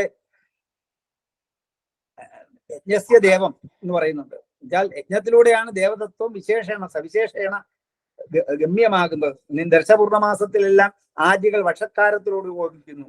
അപ്പൊ ആ ഹോമിക്കുന്ന വഷക്കാരത്തിലൂടെ ഹവിസ് നൽകുന്നു. ഹവിസിലൂടെയാണ് ആ നൽകുന്നതിലൂടെയാണ് അതിന് മൂർത്തമായിട്ട് അമൂർത്തമായിട്ട് മൂർത്ത സ്വഭാവ ജ്ഞാനത്തിന് വരുന്നത് എന്ന് വേദത്തിൽ പറയുന്നുണ്ട്. ഇനി ഹോതൃനാമസ്യ ഇർത്തിജ മുഖേന വാചിക കർമാനുഷ്ഠാനം. വാചിക കർമാനം ആയിട്ടുള്ള വാക്കിന്റെ അടിസ്ഥാനം ഹോതാവാണെങ്കിൽ ഇർത്തിജം ഹോതാരം ഇത് വിശേഷ ഗമ്യത. ഇപ്പോ ഇർത്തിക്കുകളെല്ലാം മന്ത്രത്തിന്റെ വാക്കിലൂടെയുള്ള അർത്ഥം. ദേവതാത്വം ദേവാനേ അതിദൈവതത്വം. എന്നാൽ അതിന്റെ അതിദൈവതത്വം യജ്ഞത്തിലൂടെയാണ്. അതൊക്കെ ഈ യജ്ഞത്തിന്റെ യജുർവേദത്തിന്റെ സ്തുതികളാണ്. തത്രാപി ഇർത്തി ശബ്ദസ്യ പ്രധാനാർത്ഥേന ഇർത്തിക് മുഖ്യേന യാചയും. അപ്പോ സ്വയായുഷ്ടു ഈ കർമ്മങ്ങളെല്ലാം ചെയ്യുമ്പോൾ യജമാനനെ ആത്മയജ്ഞസ്യ പൂർവ്വ യജ്ഞസ്യ ആത്മാ യജമാനൻ. അപ്പോ ഒരു ആത്മാവിന്റെ തത്വത്തില് അല്ലെങ്കിൽ യജമാനെ പ്രതീകമാക്കിക്കൊണ്ട് അങ്ങനെ കണ്ടിട്ട് വേണം ഈ യജ്ഞങ്ങളെല്ലാം അനുഷ്ഠിക്കേണ്ടതെന്നും പറയുന്നത്.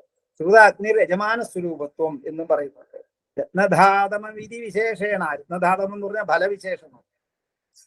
പാരമൈശ്വര്യസ്യ രൂപം. അങ്ങനെ രത്നധാതമമായിട്ട് ഫലമായിട്ട് വരുന്നത് അങ്ങനെ യജ്ഞത്തിലൂടെയാണെന്ന് ബ്രഹ്മസൂത്രത്തിൽ പറയുന്നു. ഇപ്പോ ഈശ്വരസൈവ ഫലപ്രധാനത്വ നിർണയം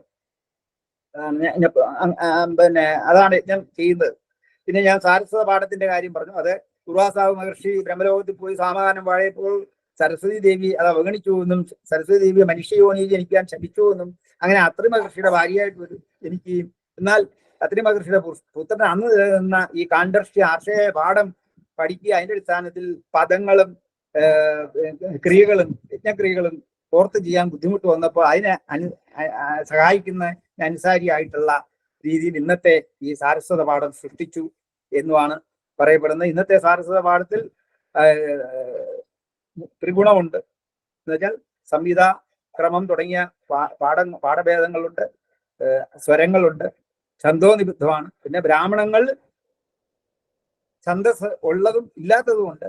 എന്നാൽ എല്ലാത്തിനും പിന്നെ സ്വരവുമുണ്ട്. അതാണ് ഈ അങ്ങനെയുള്ള സങ്കലനമാണ് ഇതിനകത്ത് നടത്തിയിരിക്കുന്നത്. എന്നാൽ ശാഖയിൽ വരുമ്പോൾ അവിടെ സ്വരവുണ്ട്, എല്ലാത്തിനും സ്വരമുണ്ടെങ്കിലും പലർക്കും ഛന്ദസിന്റെ നിയമങ്ങൾ പാലിക്കപ്പെടുന്നു. ഛന്ദസിന്റെ എല്ലാ വാക്യങ്ങളായിട്ടാണ്. അപ്പോൾ ഇവിടെ ബ്രാഹ്മണങ്ങൾക്കും സ്വരവും പദക്രമ പാഠങ്ങളും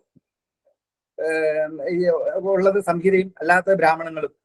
ഇവിടെ പക്ഷേ സാരസ്വത പാഠത്തിൽ ബ്രാഹ്മണങ്ങൾ എന്ന് പറയുന്നത് പിന്നെ ഉണ്ട്, പദപാഠവും ക്രമപാഠവും ഒക്കെ ഉണ്ട്. ഇപ്പൊ സംഹിത സ്വരൂപമുണ്ട്. അപ്പോ പിന്നെ ഇതിൽ പ്രതീക പാഠമായിട്ട് സാരസ്വതത്തിൽ ഉപയോഗിച്ചിരിക്കുന്നു. അത് ശരിയല്ലാന്ന് ചിലര് ശുക്ലയജുർവേദക്കാർ പറയും. എങ്കിലും ചിത്രം ദേവാന ഉദാധുനികം എന്നുള്ള മുഴുവൻ പറയില്ല, ചിത്രം ദേവാനം ചുരുക്കം ആയിട്ട് പറയും. ഉദിത്തൻ ജാതവേദസം ദേവം വഹന്തി കേതവ അങ്ങനെ പറയില്ല, ഉദിത്തം എന്നേ പറയും. അല്ലെ ഉദിത്തമം വർണ്ണഭാഷം അസ്മദഭാ മുഴുവൻ പറയില്ല, ഉദിത്തമം എന്നേ പറയും. ഇമമ്മേ വർണ്ണശ്രുതിയാവും അധ്യായം അത് പറയാതെ ഇമമ്മേ എന്ന് മാത്രം പറയും. തൊന്നോ അഗ്നേ ത്വമഗ്നേ എന്നുള്ള ചുരുക്കുകളൊക്കെ കാണാം. അതെന്തെന്ന് പറഞ്ഞാൽ വേറൊരു ഭാഗത്ത് അത് പൂർണ്ണമായിട്ട് ആ ഒക്കെ പറഞ്ഞിട്ടുണ്ട്, ആ വാക്യം പറഞ്ഞിട്ടുണ്ട്. അപ്പൊ വീണ്ടും പറയേണ്ട കാര്യമില്ല. അങ്ങനെ ആവർത്തിക്കാതിരിക്കാൻ വേണ്ടി പ്രതീക പാഠം എന്ന് പറയും. അങ്ങനെ മന്ത്രത്തിനെ വിഭജിക്കാൻ പാടില്ല സംഹിതയിൽ എന്ന അഭിപ്രായമുള്ളവരുണ്ട്. പക്ഷേ സാരസ്വത പാഠത്തിൽ അത് ആ സൂത്ര വിദ്യ സ്വീകരിച്ചിരിക്കുന്നത്. യജ്ഞക്രിയാ സഹായാനുഷ്ഠാന പദ്ധതിയാണ് ഇന്ന് നിലനിൽക്കുന്ന വിഛിന്നമായി ഈ സാരസ്വത പാഠം. വിഛിന്നമായി കിടക്കുന്ന യായുഷ മന്ത്രങ്ങളെ പദക്രമാതി പഠനത്തിന് എളുപ്പമായ രീതിയിൽ സന്നിവേശിപ്പിച്ചിരിക്കുന്നു. ഇനിയും ബ്രാഹ്മണ സങ്കലനം, അനുബ്രാഹ്മണങ്ങളുണ്ട്. ഒരു മന്ത്രം തന്നെ അതിന് പ്രവൃത്തി ചെയ്യാൻ വേണ്ടിയിട്ട് മന്ത്രം പറയും. അതുപോലെ തന്നെ പ്രവൃത്തി ചെയ്തുകൊണ്ടിരിക്കുമ്പോൾ അനേകം മന്ത്രങ്ങൾ പറയും. പിന്നെ പ്രവൃത്തി ചെയ്യുന്നതിനുള്ള അനുവാദം കിട്ടുന്നതിന് പുരോനുവാക്കിയൊക്കെ ആദ്യം രാജ്യ ആഹുതിയും പിന്നെ കർണക്രിയയും, മറ്റേത് കർണക്രിയക്കുള്ള പ്രാർത്ഥനയാണ്. അപ്പൊ മന്ത്രങ്ങൾ അങ്ങനെ പല രീതിയിലുണ്ട്. അപ്പൊ അതിൽ അനുബ്രാഹ്മണങ്ങൾ എന്ന് പറഞ്ഞുകൊണ്ട് അതിന് സ്വരമുണ്ട്, ഛന്ദോബദ്ധമാണ്, പക്ഷെ പാദവ്യവസ്ഥ പാലിക്കുന്നില്ല ഋഗ്വേദത്തിൽ പോലെ എന്നേ ഉള്ളൂ. അതാണ് അനുബ്രാഹ്മണങ്ങൾ. നമ്മൾ ഇപ്പൊ യജുർവേദം നോക്കിയാൽ കാണും. ആദ്യമസി സത്യ ആദ്യമസി എന്നൊക്കെ പറഞ്ഞ് ഈ ആദ്യം സംസ്കരിക്കുന്ന സമയത്ത് യജമാൻ അടച്ചു നോക്കി ജപിക്കുന്ന കുറെ മന്ത്രങ്ങളുണ്ട്. അതൊക്കെ അനുമന്ത്രണങ്ങളാണ്, അനുബ്രാഹ്മണങ്ങളാണ്. അപ്പൊ അതൊക്കെയാണ് സ്വാരസ്വത പാഠത്തിനെ കുറിച്ച് പറയാനുള്ളത്. പിന്നെ ഈ സ്വാരസ്വത പാഠത്തിൽ തന്നെ 9ാമത്തെ ഋക്കിൽ ശ്രീരുദ്ര നമോവ കിരികേഭ്യോ ദേവാനാം ഹൃദയേഭ്യ എന്നുള്ളിടത്ത് ഈ ദേവാനാം ഹൃദയേഭ്യ എന്നുള്ള വീണ്ടും വീണ്ടും ആവർത്തിക്കും. ഏതില്? ആർഷേയപാഠത്തിൽ. എന്നാൽ ഇവിടെ ദേവാനാം ഹൃദയേഭ്യ ഒരു പ്രാവശ്യം പറയും, എന്നിട്ട് നമോ വിജിന്യഭ്യ നമോ ആനുർഹതേഭ്യ എന്ന് മാത്രം പറയും. എന്നാൽ ഈ ആനുർഹതേഭ്യ എന്നുള്ളത് ക്ഷീണഗേഭ്യ എന്നുള്ളിടത്ത് എല്ലാം ദേവാന ഹൃദയേഭ്യ എന്ന് ചേർത്ത് വരുമ്പോൾ 2 അന്തങ്ങൾ കൂടുതൽ ഉണ്ടാക്കും. വിനിയോഗപരമായിട്ട് ചെയ്യുമ്പോൾ ഈ സാരസ്വത പാഠത്തിലുള്ളത് പോലെയല്ല. ഈ ആ വാക്യത്തിന്റെ അവസാനമുള്ളത് ഈ സ്പ്ലിറ്റ് ചെയ്തിരിക്കുന്ന ഭാഗങ്ങൾ ചേർത്ത് പൂർണ്ണമാക്കിയിട്ടാണ് ഉപയോഗിക്കുന്നത്. അതിനാണ് ഗണാന്ത പാഠം എന്ന് പറയുന്നത്. ഇത് തന്നെ ഉപസത്തില് പ്രസ്തരഹോമത്തിലുണ്ട്. യാഗത്തിൽ യാതേ അഗ്നേ രജാശയ എന്ന് പറയും, അഗ്നേ യാശയ രജാശയ ഹരാശയ ഇതെല്ലാം ചേർത്ത് പറയും. എന്നിട്ട് തനുർവർഷിഷ്ടാഗ്രം വജോ അപാവതിയും തേഷാം വജോ അപാവതി സ്വാഹ എന്ന് പറഞ്ഞ് ഹോമിക്കും. പക്ഷെ 3 ദിവസവും 3 രീതിയിൽ ആണ് ഉപയോഗിക്കുന്നത്. ഒന്ന് യാശയ എന്ന് പറഞ്ഞിട്ട് തനുർവർഷിഷ്ടാഗ്നെ ബാക്കി ഭാഗങ്ങളെല്ലാം ചേർക്കും. രജാശയ എന്ന് പറഞ്ഞ് ചേർത്തിട്ട് ബാക്കി ഭാഗങ്ങളെല്ലാം ചേർത്തിട്ടുണ്ട്. ഹരാശയ എന്ന് പറഞ്ഞിട്ട് ബാക്കി ഭാഗങ്ങളെല്ലാം. പക്ഷേ സാരസ്വത പാഠത്തിൽ വെറുതെ അഗ്നേയാശയ രജാശയ ഹരാശയ എന്ന് പറഞ്ഞിട്ട് ഒരു പ്രാവശ്യം മാത്രമേ ആ അവസാന ഭാഗം കൊടുക്കുന്നുള്ളൂ. പക്ഷെ ഈ അവസാന ഭാഗം മറ്റുള്ള ഭാഗത്ത് ചേർത്തിട്ട് വിഭജിച്ചിരിക്കുന്ന വാക്കുകൾ ചേർത്തിട്ടാണ് മന്ത്രങ്ങൾ ഉണ്ടാക്കുന്നത്. എവിടെ? യാഗത്തിൽ അനുഷ്ഠിക്കാൻ യോഗമാകുമ്പോൾ. ഇനി സാരസ്വത പാഠത്തിൽ ഇവ ഭിന്നങ്ങളല്ലാതെയാണ് പഠിക്കുന്നത്, അവ ചേർത്ത് പഠിക്കും. എന്നാൽ ഗണാന്ത പാഠം എന്നാണ് ഇത് പറയുന്നത്. ഇങ്ങനെ ഗണങ്ങളായിട്ട് അന്തത്തിൽ മാത്രം ഒരു വാക്യം പറയും, ആ ഗണത്തിൽ ബാക്കിയുള്ളതിലൊന്നും ചേർത്ത് പറയില്ല. ഇതേ സമ്പ്രദായം ഋഗ്വേദത്തിൽ കേരളത്തിലും ഇതില് ജടാപാഠത്തിൽ ഉപയോഗിക്കുന്നുണ്ട്. ഒഴിവ് കാണുക, ആ ഭാഗങ്ങളെ ഒഴിവാക്കുക എന്നുള്ള രീതി പറയാറുണ്ട്. ഇനിയും ഋഗ്വേദത്തിൽ ഏറ്റവും കൂടുതൽ 31% 682 പഞ്ചാദികൾ, 651 അനുഭാഗങ്ങളും 2198 പഞ്ചാദികളും 50 പദങ്ങൾ ചേർന്ന അങ്ങനെ പഞ്ചാതി സ്വരൂപം ഉണ്ടാക്കുന്നതും ശരിയല്ല എന്നാണ് ശുക്ലയജുർവേദം. പക്ഷെ ഇവിടെ പഞ്ചാതി സ്വരൂപത്തിലാണ്. 4 പ്രശ്നങ്ങളുമാണല്ലോ. അതിൽ ചയനക്രിയയാണ് കൂടുതലും പറയുന്നത്. അപ്പൊ ചയനം എന്തെന്ന് പറയാതെ എന്തുകൊണ്ട് ഇത്രയും ഭാഗം ഈ അതായത് 4 കാണ്ഡം, 4ാമത്തെ 5ാമത്തെ കാണ്ഡം മുഴുവനും പിന്നെ കുറെ അതിരാത്രത്തിന്റെ ക്രിയയുടെ ഭാഗങ്ങൾ എല്ലാം ചയനത്തിന് വേണ്ടി ഉപയോഗിച്ചത് എന്തുകൊണ്ടാണ് എന്ന് നമ്മളൊന്ന് പരിശോധിക്കാതെ യജുർവേദത്തിനെ പറ്റി ചർച്ച നടത്തുന്നത് ശരിയല്ല എന്ന് തോന്നുന്നു. അതുകൊണ്ട് ചയനം ചെറുതായിട്ട് എന്തുകൊണ്ടാണ് അതിന്റെ തത്വം നോക്കാം. അപ്പോ തഥാ ചയനസ്യേതി അജയനസ്യ തഥാ കുര്യാദിതി സ യഥാ കാമയേത. അപ്പോ ചീയതേ അനേന കരണേ സംസ്കാരം. അപ്പോ അനേന പലതരത്തിലുള്ള സംസ്കാരത്തെ സൃഷ്ടിക്കുന്നതാണ് ചയനം. സസ്യോപരി പ്രാകാരമിതി, ഒരു അടിസ്ഥാനം കെട്ടിട്ട് അതിന്റെ മുകളിൽ പ്രാകാരം എങ്ങനെ കെട്ടുന്നോ അതുപോലെ തത്വങ്ങളെ സൃഷ്ടിക്കുന്ന അവതാരിതം പുരാ സമാകൃതി പ്രാകാര. അതാണ് പഞ്ചജിതികോ അഗ്നി. 5 ജിതി, 5 തട്ടാണല്ലോ ഈ ഗരുഡജിതിക്കുള്ളത്. അതില് ലോമം, ത്വക്ക്, മാംസം, അസ്ഥി, മജ്ജ ഇതൊക്കെ 5 ജിതിയുടെ 5 തട്ടാണ്. എങ്ങനെ മനുഷ്യ ശരീരത്തിൽ ഈ 5 തട്ടായിട്ടുണ്ടോ അതേപോലെ സൃഷ്ടിയിലെ തത്വങ്ങളെ എല്ലാം, എല്ലാ പ്രപഞ്ച തത്വങ്ങളെ ഈ പഞ്ചജിതിയായിട്ട് കാണുന്നതാണ്. അപ്പൊ ചയനത്തിലൂടെയാണ് ആ സൃഷ്ടി തത്വങ്ങൾ, പ്രജാപതിയുടെ സൃഷ്ടി സ്വരൂപം, ആദിത്യന്മാരുടെ സൃഷ്ടി, വിശ്വദേവന്മാരുടെ ഉൽപ്പത്തി, വായുവിന്റെ സൃഷ്ടി, അന്തരീക്ഷത്തിന്റെ സൃഷ്ടി, ഇതെല്ലാം പഞ്ചവിധ ഇഷ്ടകമായ വികല്പ ചിരികളിലൂടെയാണ് ഈ സൃഷ്ടി രഹസ്യങ്ങൾ അവിടെ പ്രതിപാദിക്കുന്നത്. മുഖാനിർമ്മാണം, മണ്ണ് കൊണ്ട് ചൂടാക്കുന്ന, മനസ്സിന്റെ താപം താങ്ങുന്നതിന് വേണ്ടിയിട്ടുള്ള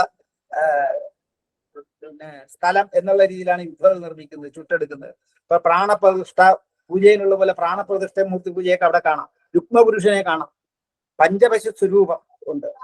അതുപോലെ ദൃസസ്കന്ധം എന്ന് പറഞ്ഞാൽ ആദിത്യോ ദൃസാണ്, ആദിത്യന്റെ തത്വങ്ങളാണ്. ആവസർജനം, ധേനം, പൃഥ്വിയാച്ഛാദനം, പൃഥ്വിയെ ആച്ഛാദനം ചെയ്യുക. അഗ്നി, രാസഭം എന്ന് പറഞ്ഞാൽ ആശ്വിനം, രാസഭൂ അശ്വിനവും എന്ന് വേദം.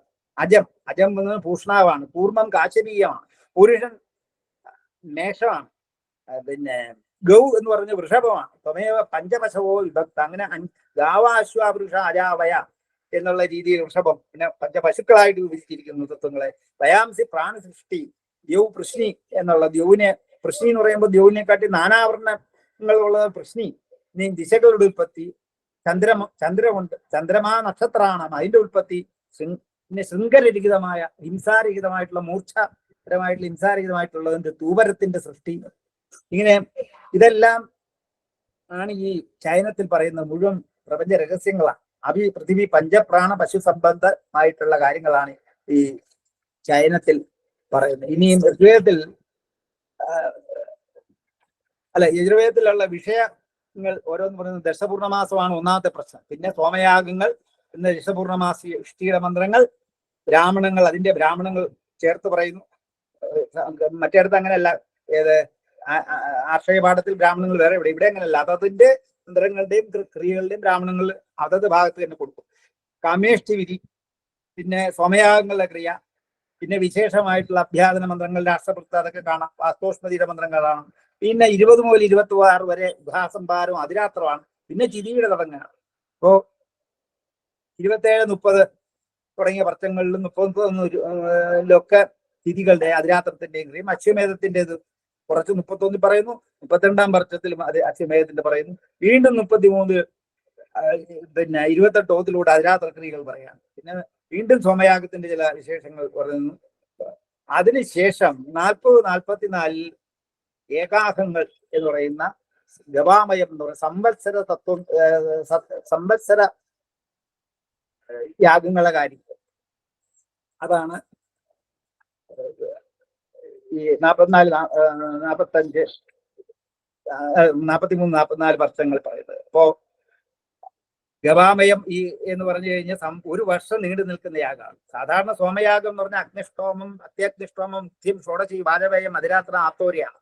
അഗ്നിഷ്ടോമത്തിൽ 12 സ്തുതിശസ്ത്രങ്ങളുണ്ട്. അവസാനിക്കുന്നത് 12 സ്തുതിശസ്ത്രങ്ങളിലാണ്.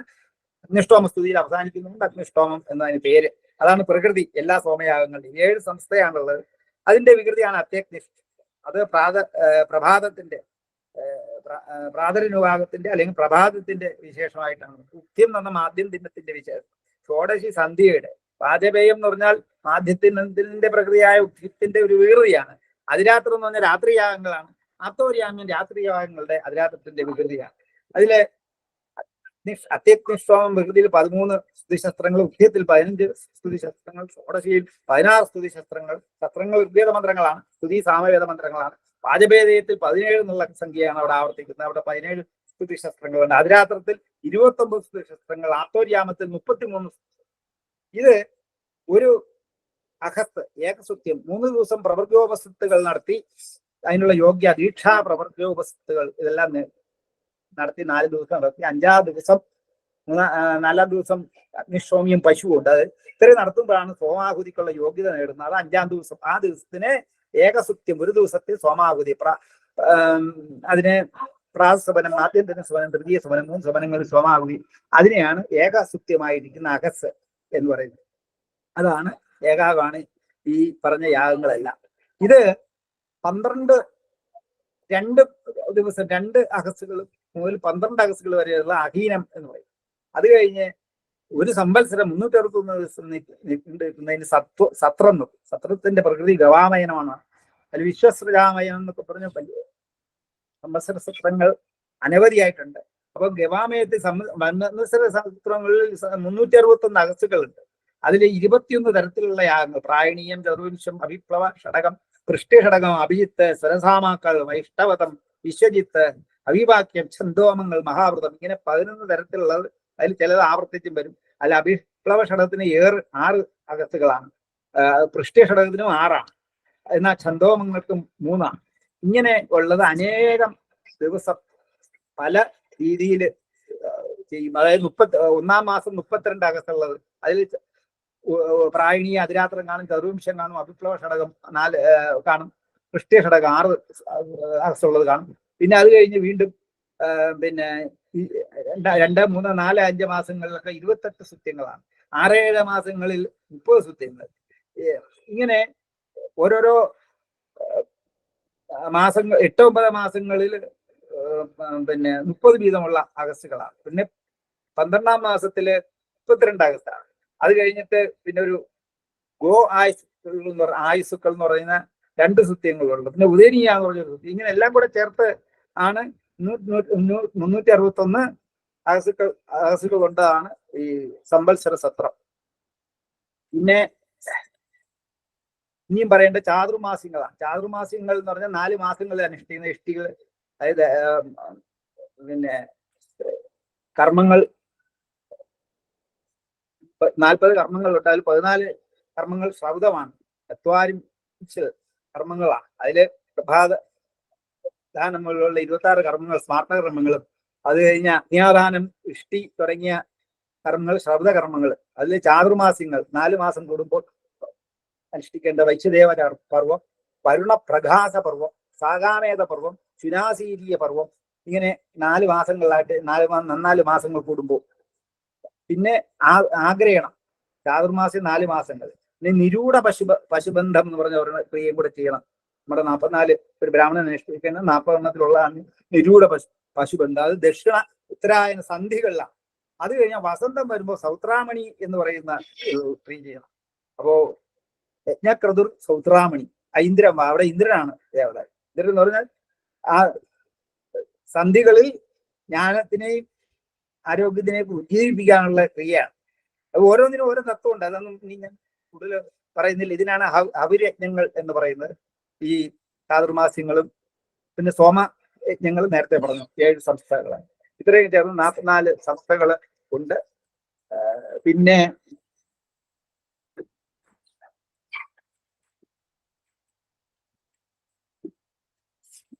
സമയമായോ? പിന്നെ ഈ മന്ത്രത്തിന്റെ യാജ്ഞികാനാം സാമാഖ്യാനാം ലക്ഷണം ദോഷവർജിതം തേ അനുഷ്ഠാന സ്മാരകാദോ മന്ത്രശബ്ദം പ്രയുജ്യതേ എന്ന് ജൈമിനി മീമാംസയിൽ പറയും. സായണൻ ഞാൻ പറഞ്ഞ കാര്യമാണ്. സപ്രദായ വിധി അവഗ്രീയതേ മന്ത്രവ്യതിരിക്തം. ആ മന്ത്രം ഇത് രാമൻ നമ്മൾ വ്യതിരിക്തമായിട്ട് മനസ്സിലാക്കുന്ന മന്ത്ര വ്യതിരിക്ത ഭാഗേതു രാമന ശബ്ദസ്ഥൗ വ്യവഹാരം അനുസരിച്ച് മാത്രമേ അറിയാൻ കഴിയൂ. അല്ലാതെ ഒന്നും നമുക്ക് അറിയാൻ കഴിയില്ല സാധനം പറഞ്ഞു. എന്നാൽ യാക്കൻ മൻ എന്നിട്ട് കൂടെ ത്ര എന്നുള്ള പ്രത്യയം ചേർത്തപ്പോ മന്ത്ര ത്രാണനം എന്നുള്ള മനസ്സിനെ ത്രാണം ചെയ്യുന്നത്. എന്നാൽ കുറച്ചുകൂടെ വിശിഷ്ടമായിട്ടുള്ള ഒരു അർത്ഥം വാണി പറഞ്ഞിട്ടുണ്ട്. മത്രി എന്നുള്ളത് വെച്ചാൽ ഗുപ്തം എന്നുള്ള, അതിനെ ഘൺ എന്നുള്ള പ്രത്യയം ചേരുമ്പോൾ അച്ച് പ്രത്യയവും 2 എണ്ണം ചേരുമ്പോൾ മന്ത്രം എന്നാണ്. അങ്ങനെയാണ് മന്ത്രം ഉണ്ടായെന്ന് പിന്നെ വാണി പറയുന്നത്. അപ്പൊ കരണമന്ത്രം, ക്രിയാനുവാദ മന്ത്രം, അനുമന്ത്രണം ഇത് കൊണ്ട് പിന്നെ വിധിവാക്യം അർത്ഥവാച വിശദീകരണങ്ങൾ, അർത്ഥവാദം, നാമവാക്യ വിശേഷങ്ങൾ ഇതൊക്കെ ഉണ്ടാകുമ്പോഴാണ് ബ്രാഹ്മണങ്ങളാകുന്നത് എന്ന് ന്യായം പറയുന്നത്. ചിലരത് അംഗീകരിക്കുന്നുമില്ല. എന്തായാലും അത് വലിയ വിവാദമുള്ള കാര്യങ്ങളാണ്. അതൊക്കെ തത്വശാസ്ത്രപരമായ കാര്യങ്ങളാണ്. ഈ പറയുന്നതിലെല്ലാം കുറച്ച് കാര്യങ്ങളുണ്ട്. എന്നാൽ ചില വികല്പങ്ങളും ഇതിൽ നിന്ന് വ്യത്യാസമായിട്ടുള്ള ചില കാര്യങ്ങളൊക്കെ ഈ വേദത്തിന്റെ സങ്കലനത്തിലും ക്രിയയിലും കാണുകയും ചെയ്യാം. അതിന്റെ പ്രധാന ഗുണങ്ങളെല്ലാം ഈ തത്വത്തിലൂടെയാണ് പറയപ്പെടുന്നത്. ഇത്രയാണ് യജുർവേദത്തിന്റെ സാമാന്യമായിട്ട് ചുരുക്കി പറയാൻ ഞാൻ ഉദ്ദേശിച്ച എന്റെ സ്വരൂപം. ചിലതൊക്കെ കൂടുതൽ വിശദീകരിക്കാനോ കൂടുതൽ വ്യക്തമാക്കാനോ കഴിഞ്ഞിട്ടില്ലെങ്കിൽ ക്ഷമിക്കുക. ഇനി ഇതുപോലെയുള്ള ശ്രമങ്ങൾ ഉണ്ടാകുമ്പോൾ എന്നാൽ കഴിയുന്ന രീതിയിൽ ഇത് വിശദീകരിക്കാൻ ശ്രമിക്കാം. നമസ്കാരം. എല്ലാവരും അൺമ്യൂട്ട് ചെയ്തിട്ടുണ്ട്. ചോദ്യങ്ങൾ എന്തെങ്കിലും ഉണ്ടെങ്കിൽ എല്ലാവർക്കും ആർക്കെങ്കിലും ചോദിക്കാം.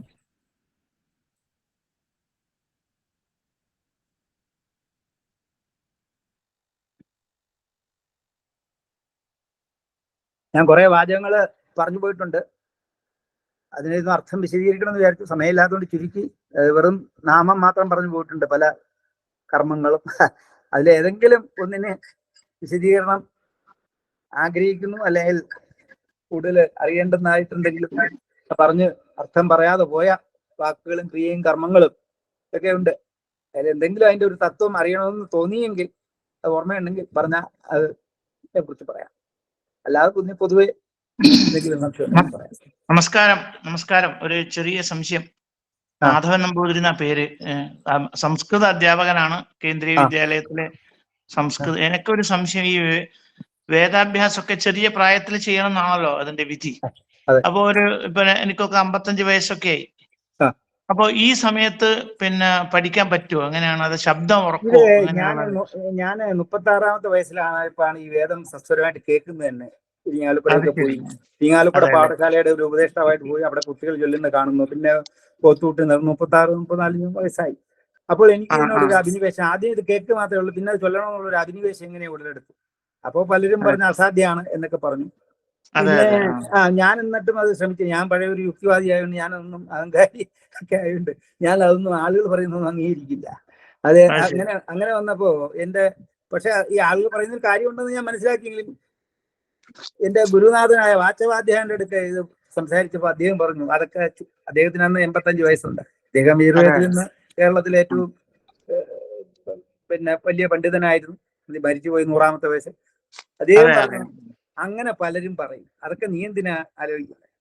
നിന്റെ ആത്മാവിന് എന്താണ് വേണ്ടത് അത് നീ ചെയ്യുക, ശ്രമിക്കുക എന്ന് പറഞ്ഞു. അതുപോലെ ആയനിക്കാട് ദാമോദരേട്ടനാണ് ഇവിടെ 44 വർഷവും ചൊല്ലിയ ആള്. അദ്ദേഹത്തിനടുക്ക് ശ്രീരുദ്രം സത്വരം പഠിക്കണമെന്ന് പറഞ്ഞ് 96 കാലഘട്ടത്തിൽ ചെന്നപ്പോൾ അദ്ദേഹം പറഞ്ഞു, ഇന്ന് വരെ ആരും അങ്ങനെ ഈ പ്രായത്തിൽ സത്വരം വശാക്കിയതായിട്ട് എനിക്ക് അറിയില്ല. 3-4 പേരിങ്ങനെ മോഹിച്ചൊക്കെ നിന്നെ പോലെ വന്നു, ശരിയായില്ല. നീ ശ്രമിച്ചു നോക്ക്. ഞാൻ പിന്നെ ശ്രമിച്ചത് ശരിയായില്ലെങ്കിൽ എന്നെ കുറ്റം പറയരുത്, കാരണം ഇന്നുവരെ അത് കേട്ടുകേൾവിയില്ലാത്ത കാര്യമാണ്. പിന്നെ ഞാൻ നിരാശപ്പെടുത്തുന്നില്ല, ഞാൻ സഹായിക്കാന്ന് പറഞ്ഞു. അങ്ങനെ ഒരു 1.5 കൊല്ലം ശനിയും ഞായറും പോയി അദ്ദേഹത്തിനടുക്കെ ചൊല്ലി, കാണാതെ സസുരമായിട്ട് വാച്യവാദ്യാനും പറഞ്ഞു. മറ്റുള്ളവർ പറയുന്നത് അസൂയ കൊണ്ടും പറയും, സങ്കുചിതത്വം കൊണ്ടും പറയും, ദുഷ്ടത കൊണ്ടും പറയും. അതൊന്നും നീ ആലോചിക്കേണ്ട കാര്യമില്ല. ഞാൻ പിന്നെ നോക്കിയപ്പോ ഈ വേദം ചൊല്ലാത്ത ആളുകൾ തന്നെ ഋത്വികളാകുന്നുണ്ട്. ഞാൻ സംഘടിപ്പിച്ച യാഗങ്ങളിൽ തന്നെ അവരൊക്കെ വൈദിക പാരമ്പര്യമുള്ള കുടുംബത്തിൽ ഞാൻ ചേരാം. അപ്പോ അവര് വേദം കൊച്ചിലെ ചൊല്ലാത്തവരെ ഋത്വികളാക്കുന്നുണ്ട്, തത്സമയത്ത് പഠിപ്പിച്ച് ഓത്തുകൊട്ടിപ്പിക്കുന്നുണ്ട്. ഇതൊക്കെ പണ്ടില്ലായിരുന്നിരിക്കാം. ഞാൻ ഈ രംഗത്ത് വന്നപ്പോൾ അതൊക്കെ നടപടിയായപ്പോൾ പിന്നെന്താ നമുക്കും ആയിക്കൂടെ എന്നുള്ള ഒരു ധൈര്യം. പിന്നെ അത് ശരിയാകാതെ വന്നപ്പോൾ വളരെ വിമർശനം ഉണ്ടായെങ്കിലും കുറേശ്ശെ ശരിയായി വന്നപ്പോൾ വളരെ വലിയ പ്രോത്സാഹനം വൈദികന്മാരിൽ നിന്നുണ്ടായി. അനിമംഗലം, പന്തലുണ്ണി, അതുപോലെ തന്നെ മല്ലിശ്ശേരി രാമൻ നമ്പൂരി തുടങ്ങിയ ആളുകൾ ഒത്തൂട്ടിനൊക്കെ ചെല്ലുമ്പോൾ അത് ശരിയായി വരുമ്പോൾ അവർക്ക് എന്നെക്കാട്ടി കൂടുതൽ സന്തോഷം ഉണ്ടാകും, പ്രോത്സാഹിപ്പിക്കുന്നു. അപ്പോൾ അതൊരു മിത്താണ് എന്നാണ് എൻ്റെ അഭിപ്രായം. അതിന്നിപ്പോ മിത്താണെന്ന് തെളിയിച്ചു കഴിഞ്ഞു. കേരളത്തിൽ 10-200 പേര് ഓൺലൈനിൽ തന്നെ കോവത്തൂട്ടിലൊക്കെ പങ്കെടുക്കുന്നുണ്ട്. മിത്രാനന്തപുരത്തും ഓൺലൈനിൽ അഭ്യസിച്ചത് എന്നെ ഇത്രയും എനിക്ക് പറയാൻ കഴിയുള്ളൂ. പോരായ്മകൾ ഉണ്ടാവാം. അതെ, അല്ല അറ്റ്ലീസ്റ്റ് കുറച്ചെങ്കിലും എല്ലെന്നും വേണം. കുറച്ച് ഈ ഭാഗ്യസൂക്തം, അതുപോലെ ചില രുദ്രം ചമകം, അത്ര വരെയെങ്കിലും കുറച്ച് ഒന്ന് സ്വരിച്ച് ചൊല്ലാൻ പഠിച്ചാൽ. മിത്തുണ്ട്. ഇപ്പൊ എനിക്ക് സംസ്കൃതം ഒന്നും അറിഞ്ഞൂടാ, ഞാൻ സംസ്കൃതം പഠിച്ചിട്ടേ ഇല്ല. ഈ ഞാൻ സംസ്കൃതം കാഞ്ചീപുരത്തുനിന്ന് സംസ്കൃതം ഞാൻ വായിക്കുന്നതൊക്കെ മീമാംസയും സംസ്കൃതവും വേദവാക്യവും ഒക്കെയാണ്. അപ്പൊ പലരും പറയും ഇതൊക്കെ എന്തിനു വെറുതെ സംസ്കൃതം കൂടാത്ത വായിക്കുന്നു. പക്ഷെ അത് എന്റെ ആത്മാവിന്റെ സംതൃപ്തിക്ക് എനിക്ക് എന്തോ ഗുണം കിട്ടുന്നുണ്ട് എന്ന് തോന്നിയിട്ട് ഞാൻ വായിക്കുന്നു. എനിക്ക് അപ്പൊ ഇതൊക്കെ പല മിത്തുകളും ഉണ്ട്. അതൊക്കെ എപ്പോഴും യാഥാർത്ഥ്യമാണ്. ഇതൊക്കെ താല്പര്യത്തിന്റെ മുമ്പിൽ മനുഷ്യന്റെ ആഗ്രഹത്തിന്റെയും അവന്റെ ഈ പറഞ്ഞ പോലെ യജ്ഞത്തിൽ നിന്നാണല്ലോ ഉണ്ടാകുന്നത്. അവന്റെ പ്രവൃത്തിയിലൂടെയും പല മിത്തുകളും മാറ്റം വരുന്നുണ്ട്. ഹിതേഷ് പത്തിയിൽ ചോദ്യം ചോദിക്കുന്നു പറഞ്ഞിട്ടുണ്ട്. ഹിതേഷ് പത്തിയിൽ അൺമ്യൂട്ട് ചെയ്ത് സംസാരിച്ചോളൂ. ചോദിച്ചോളൂ. നമസ്കാരം. ഞാൻ പത്തിയിൽ നിന്നാണ്. എന്റെ ഇല്ലപ്പേര് ഹിതേഷ് എന്നാണ് പേര്. ഹിതേഷ് എന്നാണ് പേര്. മേഴത്തൂരാണില്ല, പാലക്കാട് ജില്ലയില്. ഋഗ്വേദിയാണ്. പക്ഷെ എന്താ കാര്യച്ചാല് പല യജുർവേദ സൂക്തങ്ങളൊക്കെ പൂജയ്ക്കായിട്ട് ആവശ്യം വരാറുണ്ട്. അപ്പോ ആ സൂക്തങ്ങൾ മാത്രമായിട്ട് സ്വരിച്ചിട്ട് യജുർവേദ രീതി പ്രകാരം പഠിക്കാൻ വല്ല സൗകര്യം ഉണ്ടാവും? അങ്ങനെ നമ്മളിപ്പോ ചെയ്യേണ്ടത് ആദ്യം സ്വരം വശാക്കുക. അതിപ്പോ ഒരു സാധാരണ ഞങ്ങളുടെ ഈ ഓൺലൈൻ പഠന പദ്ധതിയിൽ സുചർമാസി തലപിടിച്ച് ചൊല്ലിക്കാൻ പറ്റുമെങ്കിൽ തലപിടിച്ച് ചൊല്ലിക്കും, അല്ലെങ്കിൽ മാത്രയിൽ ചൊല്ലിക്കും. യജുർവേദ പാഠശാലകളിൽ അങ്ങനെയാണ്. ആദ്യം കുട്ടികൾ വരുമ്പോൾ സുശർമാസി എന്നുള്ള മാത്രയിൽ തലപിടിച്ച് ചൊല്ലിക്കും. വലിയ ആളുകളാകുമ്പോൾ തലപിടിച്ച് ചൊല്ലിക്കാൻ കഴിയില്ല. എന്നാലും ഇത് സ്വരം എന്ന് പറഞ്ഞ പിച്ചാണല്ലോ. ആ പിച്ച് തെറ്റുമ്പോൾ തിരുത്തി വളരെ ശ്രമകരമായിട്ട് ആ പിച്ചനുസരിച്ച് ആ ചിഹ്നങ്ങൾ കണ്ട് പിച്ചനുസരിച്ച് ശബ്ദം പുറപ്പെടുവിക്കാനുള്ള ശേഷി ക്രമേണ ഉണ്ടായി വരും. അങ്ങനെ ഒരു ചിഹ്നങ്ങൾ കണ്ട് സ്വരചിഹ്നങ്ങൾ കണ്ട് ആ പിച്ചിൽ ചൊല്ലാൻ ഉള്ള ശേഷി ആർജിച്ചു കഴിഞ്ഞാൽ പിന്നെ നമ്മള് ലിഖിത രൂപത്തിലുള്ളത് നോക്കി ചൊല്ലുക. അത് അറിയാവുന്ന ഒരാളെ കേൾപ്പിക്കുക. പിന്നെ വേണമെങ്കിൽ കാസറ്റ് ഒന്നും കേട്ടാൽ അധികം വശമാവില്ല. കാരണം എന്ന് പറഞ്ഞാൽ അതിങ്ങനെ കേൾക്കുമ്പോൾ തന്നെ അതിങ്ങനെ പുക പോലെ അങ്ങ് പോകും സ്പീഡിൽ. ഒന്നും അതിന് പിടിക്കാൻ പറ്റില്ല. ഒരു അനേകം പ്രാവശ്യം കേട്ടാൽ ചിലപ്പോൾ പിന്നെ ബോധ മനസ്സിൽ ചിലപ്പോൾ ഗുണമുണ്ടാവും. പക്ഷെ ബോധ മനസ്സിൽ ഈ കാസറ്റിലുള്ളതൊന്നുമില്ല. അതിന് ഈ ചിഹ്നങ്ങളിട്ട് നോക്കി ചൊല്ലുക, വേറൊരാളുടെ മുമ്പ് ചൊല്ലുക, വേറൊരാള് വാക്യങ്ങളായിട്ട് തന്നെ മുറിച്ച് ചൊല്ലിക്കുക. അങ്ങനെ ഇതുമായിട്ട് കുറെ കുസ്തി പിടിച്ചു കഴിയുമ്പോൾ പറ്റും എന്നുള്ളതാണ് തെളിഞ്ഞിട്ടുള്ളത്. അതില് എനിക്ക് സംശയം ചോദിക്കാനുള്ളത്, യജുർവേദികൾക്ക് മുഴുവൻ സംഹിത പഠിപ്പിക്കുന്ന ഓൺലൈൻ ഗ്രൂപ്പുകൾ ഉണ്ടാവും. അതേപോലെ ഋഗ്വേദികൾക്ക് ആവശ്യമുള്ള സൂക്തങ്ങൾ മാത്രം പഠിപ്പിക്കാൻ പറ്റുന്ന ഒരു ഗ്രൂപ്പ് ഉണ്ടാക്കിക്കൂടെ എന്നൊരു സംശയം കൂടിയാണ്. അല്ല, ഞാൻ പറയുന്നത് എന്തിനങ്ങനെ ആക്കുന്നു? വേദസ്വരൂപത്തിനെ മുഴുവനായിട്ടും ലിഖിത പാഠത്തിലൂടെ ആയാലും അതൊരു മധ്യമ മാർഗമാണ് അല്ലെങ്കിൽ അധമമാണെന്ന് ആരെങ്കിലും പറഞ്ഞാൽ പോലും ഇന്ന് അതിനുള്ള ശ്രമിച്ച് നടക്കുന്നുണ്ടെങ്കിൽ ഞങ്ങൾ 44 വർഷവും പിന്നെ 44 400 പ്രാവശ്യവും സ്വാധ്യായം ചെയ്യുകയും വേദ സപ്താഹങ്ങളും വേദജപവും മുറയൊക്കെ നടത്തുന്ന ആളുകൾ 100-ഓളം പേരെ ഈ 3-3.5 കൊല്ലത്തിനിടയിൽ സൃഷ്ടിച്ചു കഴിഞ്ഞു. അങ്ങനെ മുഴുവൻ വേദം തന്നെ അവനവന്റെ വേദം സ്വാധ്യായം ചെയ്യുക. അതിന് സമയമില്ലാത്ത ആളുകൾ ഈ സ്വരം പിച്ച് മനസ്സിലാക്കിയിട്ട് പാരായണം ചെയ്യാൻ കഴിയുക. എന്നിട്ട് അവനവന് ഇഷ്ടമുള്ള ഉപാസന സൂക്തങ്ങൾ സ്വരിച്ച് വശാക്കുക. ശ്രീരുദ്രം, ഭാഗ്യസൂക്തം, ചമകം, അങ്ങനെയുള്ള അതൊക്കെ പറ്റും. അതുപോലെ ഋഗ്വേദത്തിലും പറ്റും. എന്ത് വേണമെങ്കിലും അവനവന് സമയവും താല്പര്യം ഉള്ളതുപോലെ, സമയം ചെലവഴിക്കാനും താല്പര്യം ഉള്ളതുപോലെ ഇന്ന് അതിന് അവസരമുണ്ട്. ഇന്ന് ആളുകൾ പഴയതുപോലെ എതിർപ്പുമില്ല, പ്രോത്സാഹനം ഉണ്ട്. കാരണം ഇപ്പൊ കോതമംഗലായാലും പന്തലുണ്ണിയായാലും ഇതുപോലെയുള്ള മഹാരഥന്മാര്, ചെറുമുക്ക് അക്കുതിരായാലും ഇനിയുള്ള കാലം ഇങ്ങനെ നിലനിൽക്കുകയുള്ളൂ. മറ്റേത് വേണ്ടെന്നല്ല, മറ്റേ പരമ്പരാഗതമായ പഠനം അവിടെ നിലനിൽക്കട്ടെ. പക്ഷെ ഒരു നമ്പൂതിരിമാരുടെ ഇടയിൽ വേദപഠനം എന്നുള്ള രീതിയിൽ ജനകീയമായിട്ട് നിലനിൽക്കണമെങ്കിൽ ഈ ഒരു മാർഗത്തിലൂടെ ഇനി ഉണ്ടാകും. അല്ലെങ്കിൽ ഒരു മഹാഭൂരിപക്ഷം ഇതിൽ നിന്ന് അകന്നു പോകും. ആകെ വളരെ ന്യൂനപക്ഷം മാത്രം ഇത് കൈകാര്യം ചെയ്യുന്ന ഒരു വിഷയം. അങ്ങനെയല്ലല്ലോ വേണ്ടത്. ചോദിച്ചോളൂ.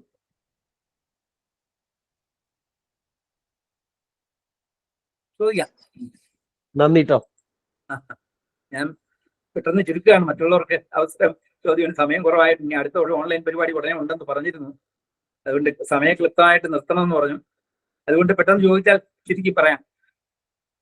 അല്ലെങ്കിൽ ഇതൊക്കെ വലിയ വലിയ വിഷയങ്ങൾ, ഒരുപാട് സംസാരിക്കേണ്ട കാര്യങ്ങളൊക്കെയാണ്. നമ്മൾ വളരെ ഗൗരവത്തോടുകൂടി അതിന് പരിശോധിക്കേണ്ടുന്ന അനുഭവങ്ങൾ അങ്ങോട്ടും ഇങ്ങോട്ടും കൈമാറേണ്ടുന്ന വിഷയങ്ങളാണ്. ഓക്കെ, ചോദിച്ചോളൂ.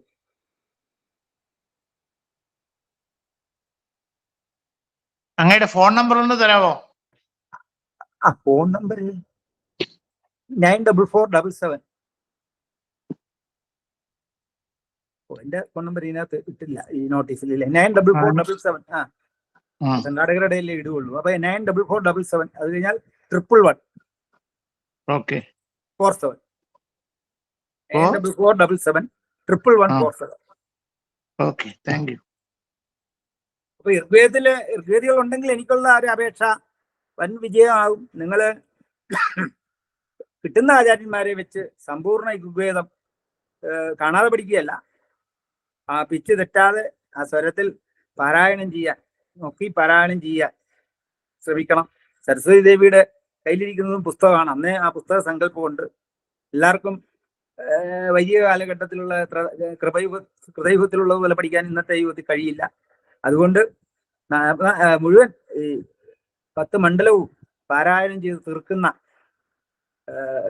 നിഷ്ഠയുള്ള കുറെ ആളുകളെ കൂടി ഒരു ഗ്രൂപ്പ് ഉണ്ടാക്കണം എന്നാണ് എൻ്റെ അഭിപ്രായം. ഞങ്ങളത് വലിയ വിജയമായതുകൊണ്ട് മാത്രമാണ് അത് പറയുന്നത്, അല്ലെങ്കിൽ പറയില്ലായിരുന്നു.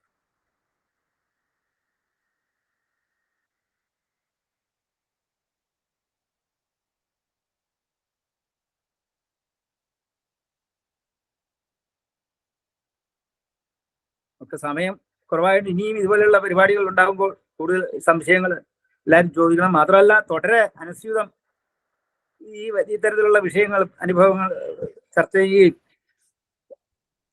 പിന്നെ ഈ വേദസ്വരൂപത്തിന്റെ പല അറിവുകളും നമ്മളെ ഇപ്പൊ വേണമെങ്കിൽ സ്വരം, ഋഗ്വേദ സ്വരം അല്ലെ യജുർവേദ സ്വരത്തിൽ നിന്ന് മാത്രമായിട്ട് ഒരു വിഷയം എടുത്തോ, ഏതെങ്കിലും ഒരു അംഗം മാത്രമായിട്ട്. ഇതിപ്പോ വലിയൊരു വിഷയമാണ് യജുർവേദം, പരാപരമ്പര അതിനെ ഒരു ചുരുക്കി അങ്ങനെ അല്ലാതെ ഏതെങ്കിലും ഒരു ഭാഗം എടുത്തിട്ട് അത് മാത്രമായിട്ട് ഒരു സൂക്തത്തിന്റെ അർത്ഥമോ അല്ലെങ്കിൽ ഒരു കർമ്മത്തിന്റെ അർത്ഥമോ അല്ലെങ്കിൽ സ്വരത്തിന്റെ മാത്രമായിട്ടോ അങ്ങനെയൊക്കെ, അല്ലെങ്കിൽ ഋഗ്വേദ അക്ഷരങ്ങൾ ചിലത് വ്യത്യാസമുണ്ട്, യജുർവേദത്തിൽ ഉച്ചാരണത്തിലുള്ള വ്യത്യാസം, അങ്ങനെയുള്ള ചുരുങ്ങിയ ഡൊമൈനിൽ, ചെറിയ ഡൊമൈനിലുള്ള വിഷയങ്ങളെടുത്ത് 1 മണിക്കൂറൊക്കെ വെക്കുകയാണെങ്കിൽ കുറച്ചുകൂടെ ഗുണകരമായിരിക്കും. അങ്ങനെ ഈ ശ്രമം തുടർന്നു പോകണമെന്നാണ്. ഞങ്ങളുടെ കയ്യിൽ ഇതുപോലുള്ള ജനകീയമായ ഓൺലൈൻ പരിപാടികൾ അത്ര വിജയിച്ചിട്ടില്ല, അനുഷ്ഠാനപരമായിട്ട് വിജയിച്ചു. അത് നിങ്ങളതിൽ മുന്നോട്ട് വന്നിട്ടുണ്ട്, അത് വിജയിച്ചിട്ടുണ്ട്. അപ്പോൾ നിങ്ങൾ തന്നെ അതിന് മുൻകൈ എടുക്കണം. നമ്മുടെ ഈ എല്ലാ വേദം ഞങ്ങളെയും കൂടെ പരിഗണിക്കണം, യജുർവേദികളെയും കൂടെ പരിഗണിച്ച് നിങ്ങളെ അത് മുൻകൈ എടുക്കണമെന്ന് അപേക്ഷിക്കുന്നു. സമയം 9:30 ആവാറായി. ആയിക്കോട്ടെ. അതുകൊണ്ട് കൃതജ്ഞത പറയുവാനായിട്ട് താന്ത്രിക വൈദിക ഗവേഷണ കേന്ദ്രത്തിന്റെ സെക്രട്ടറി ആയിട്ട് പ്രവർത്തിക്കുന്ന ശ്രീ വൈശ്രവണത്ത് നാരായണൻ നമ്പൂതിരി ക്ഷണിക്കുന്നു. നമസ്കാരം. വളരെ സമയം കുറച്ച് അധികമായിട്ടുണ്ടെന്ന്. എന്തായാലും ഞാൻ എൻ്റെ കർമ്മത്തിലേക്ക് കടക്കട്ടെ. ഇന്ന് ഇവിടെ യജുർവേദ പരിചയം എന്ന വെബിനാറിൽ യജുർവേദത്തിനെ പറ്റി പരിചയപ്പെടുത്തുക എന്നൊരു കർമ്മം ഇവിടെ നിർവഹിച്ച ബ്രഹ്മശ്രീ ഇടവന നാരായണൻ പോറ്റി അവർക്ക് അഖില കേരള തന്ത്ര സമാജം ഉത്തരമേഖലയുടെയും താന്ത്രിക വൈദിക പഠന ഗവേഷണ കേന്ദ്രം TVSRCയുടെ പേരിലും ഉപസഭകളായ അന്തർജന സഭ സംസ്കൃത പഠന ഗ്രൂപ്പ്, പൂജാ പഠന ഗ്രൂപ്പ്, ഋഗ്വേദ പഠന ഗ്രൂപ്പ്, വാസ്തു പഠന ഗ്രൂപ്പ് എന്നിവയുടെ പേരിലും നന്ദി രേഖപ്പെടുത്തുന്നു. ഇവിടെ ഈ പ്ലാറ്റ്ഫോമിനെ കൂടുതലായിട്ട് നമ്മൾ പ്രതീക്ഷിക്കുന്നത് ഇതുപോലുള്ള വിഷയങ്ങളെ പറ്റി പരിചയപ്പെടുത്തുക, അതിനെപ്പറ്റി കൂടുതൽ അറിയാൻ ഉള്ള അവസരങ്ങൾ ഉണ്ടാക്കുക എന്നതാണ് ഇതിന്റെ ഉദ്ദേശം. അങ്ങനെ ഞങ്ങൾ കഴിഞ്ഞ 3 വർഷങ്ങളായി വിവിധ വിഷയങ്ങളെ പറ്റിയിട്ട് ക്ലാസ്സുകൾ എടുത്തിട്ടുണ്ട്. കുറച്ച് ആധികാരികമായ പറഞ്ഞു തരാവുന്ന ആൾക്കാരെ പറ്റി നമ്മൾ കോണ്ടാക്ട് ചെയ്യാൻ പറ്റിയിട്ടുണ്ട്. അതിൽ നിന്ന് കുറച്ച് വിവരങ്ങൾ ഞങ്ങൾക്ക് നേടാൻ കഴിഞ്ഞിട്ടുണ്ട്. മുഴുവൻ പറ്റുമോന്ന് അറിയില്ല, എങ്കിലും പറ്റുന്ന പോലെ അതിനെപ്പറ്റി മനസ്സിലാക്കാനും ഞങ്ങൾ ശ്രമിച്ചിട്ടുണ്ട്. ഇന്നത്തെ വിഷയം വളരെ വിശാലമായൊരു വിഷയം. അതിന് ഒരു അറ്റം എന്നോ എന്തെങ്കിലും വേണമെങ്കിൽ പറയാവുന്ന പോലെയാണ് ഇന്നിപ്പോ നമുക്കിവിടെ അവതരിപ്പിക്കാൻ പറ്റിയിട്ടുണ്ടാവുള്ളൂ. അതിനെപ്പറ്റി കൂടുതൽ അറിയാൻ ഇനിയും അവസരങ്ങൾ ഉണ്ടാവട്ടെ. ആ സമയങ്ങളിൽ ഞങ്ങൾ അതിനെ പറ്റിയിട്ട് കൂടുതൽ ക്ലാസ്സുകൾ വെക്കാനൊക്കെ ഉള്ള ഒരു പരിപാടി നടത്താം. അതിന് ശ്രീ എടമന നാരായണൻ പോറ്റി അവർ ഉണ്ടാവും, ഞങ്ങളോട് കൂടെ ഉണ്ടാവും എന്ന് ഞങ്ങൾ ഒരിക്കൽ കൂടി പ്രതീക്ഷിച്ചുകൊണ്ട് ഇവിടെ പങ്കെടുത്ത എല്ലാവരുടെ പേരിലും ഒരിക്കൽ കൂടി നന്ദി രേഖപ്പെടുത്തുന്നു. നന്ദി, നമസ്കാരം.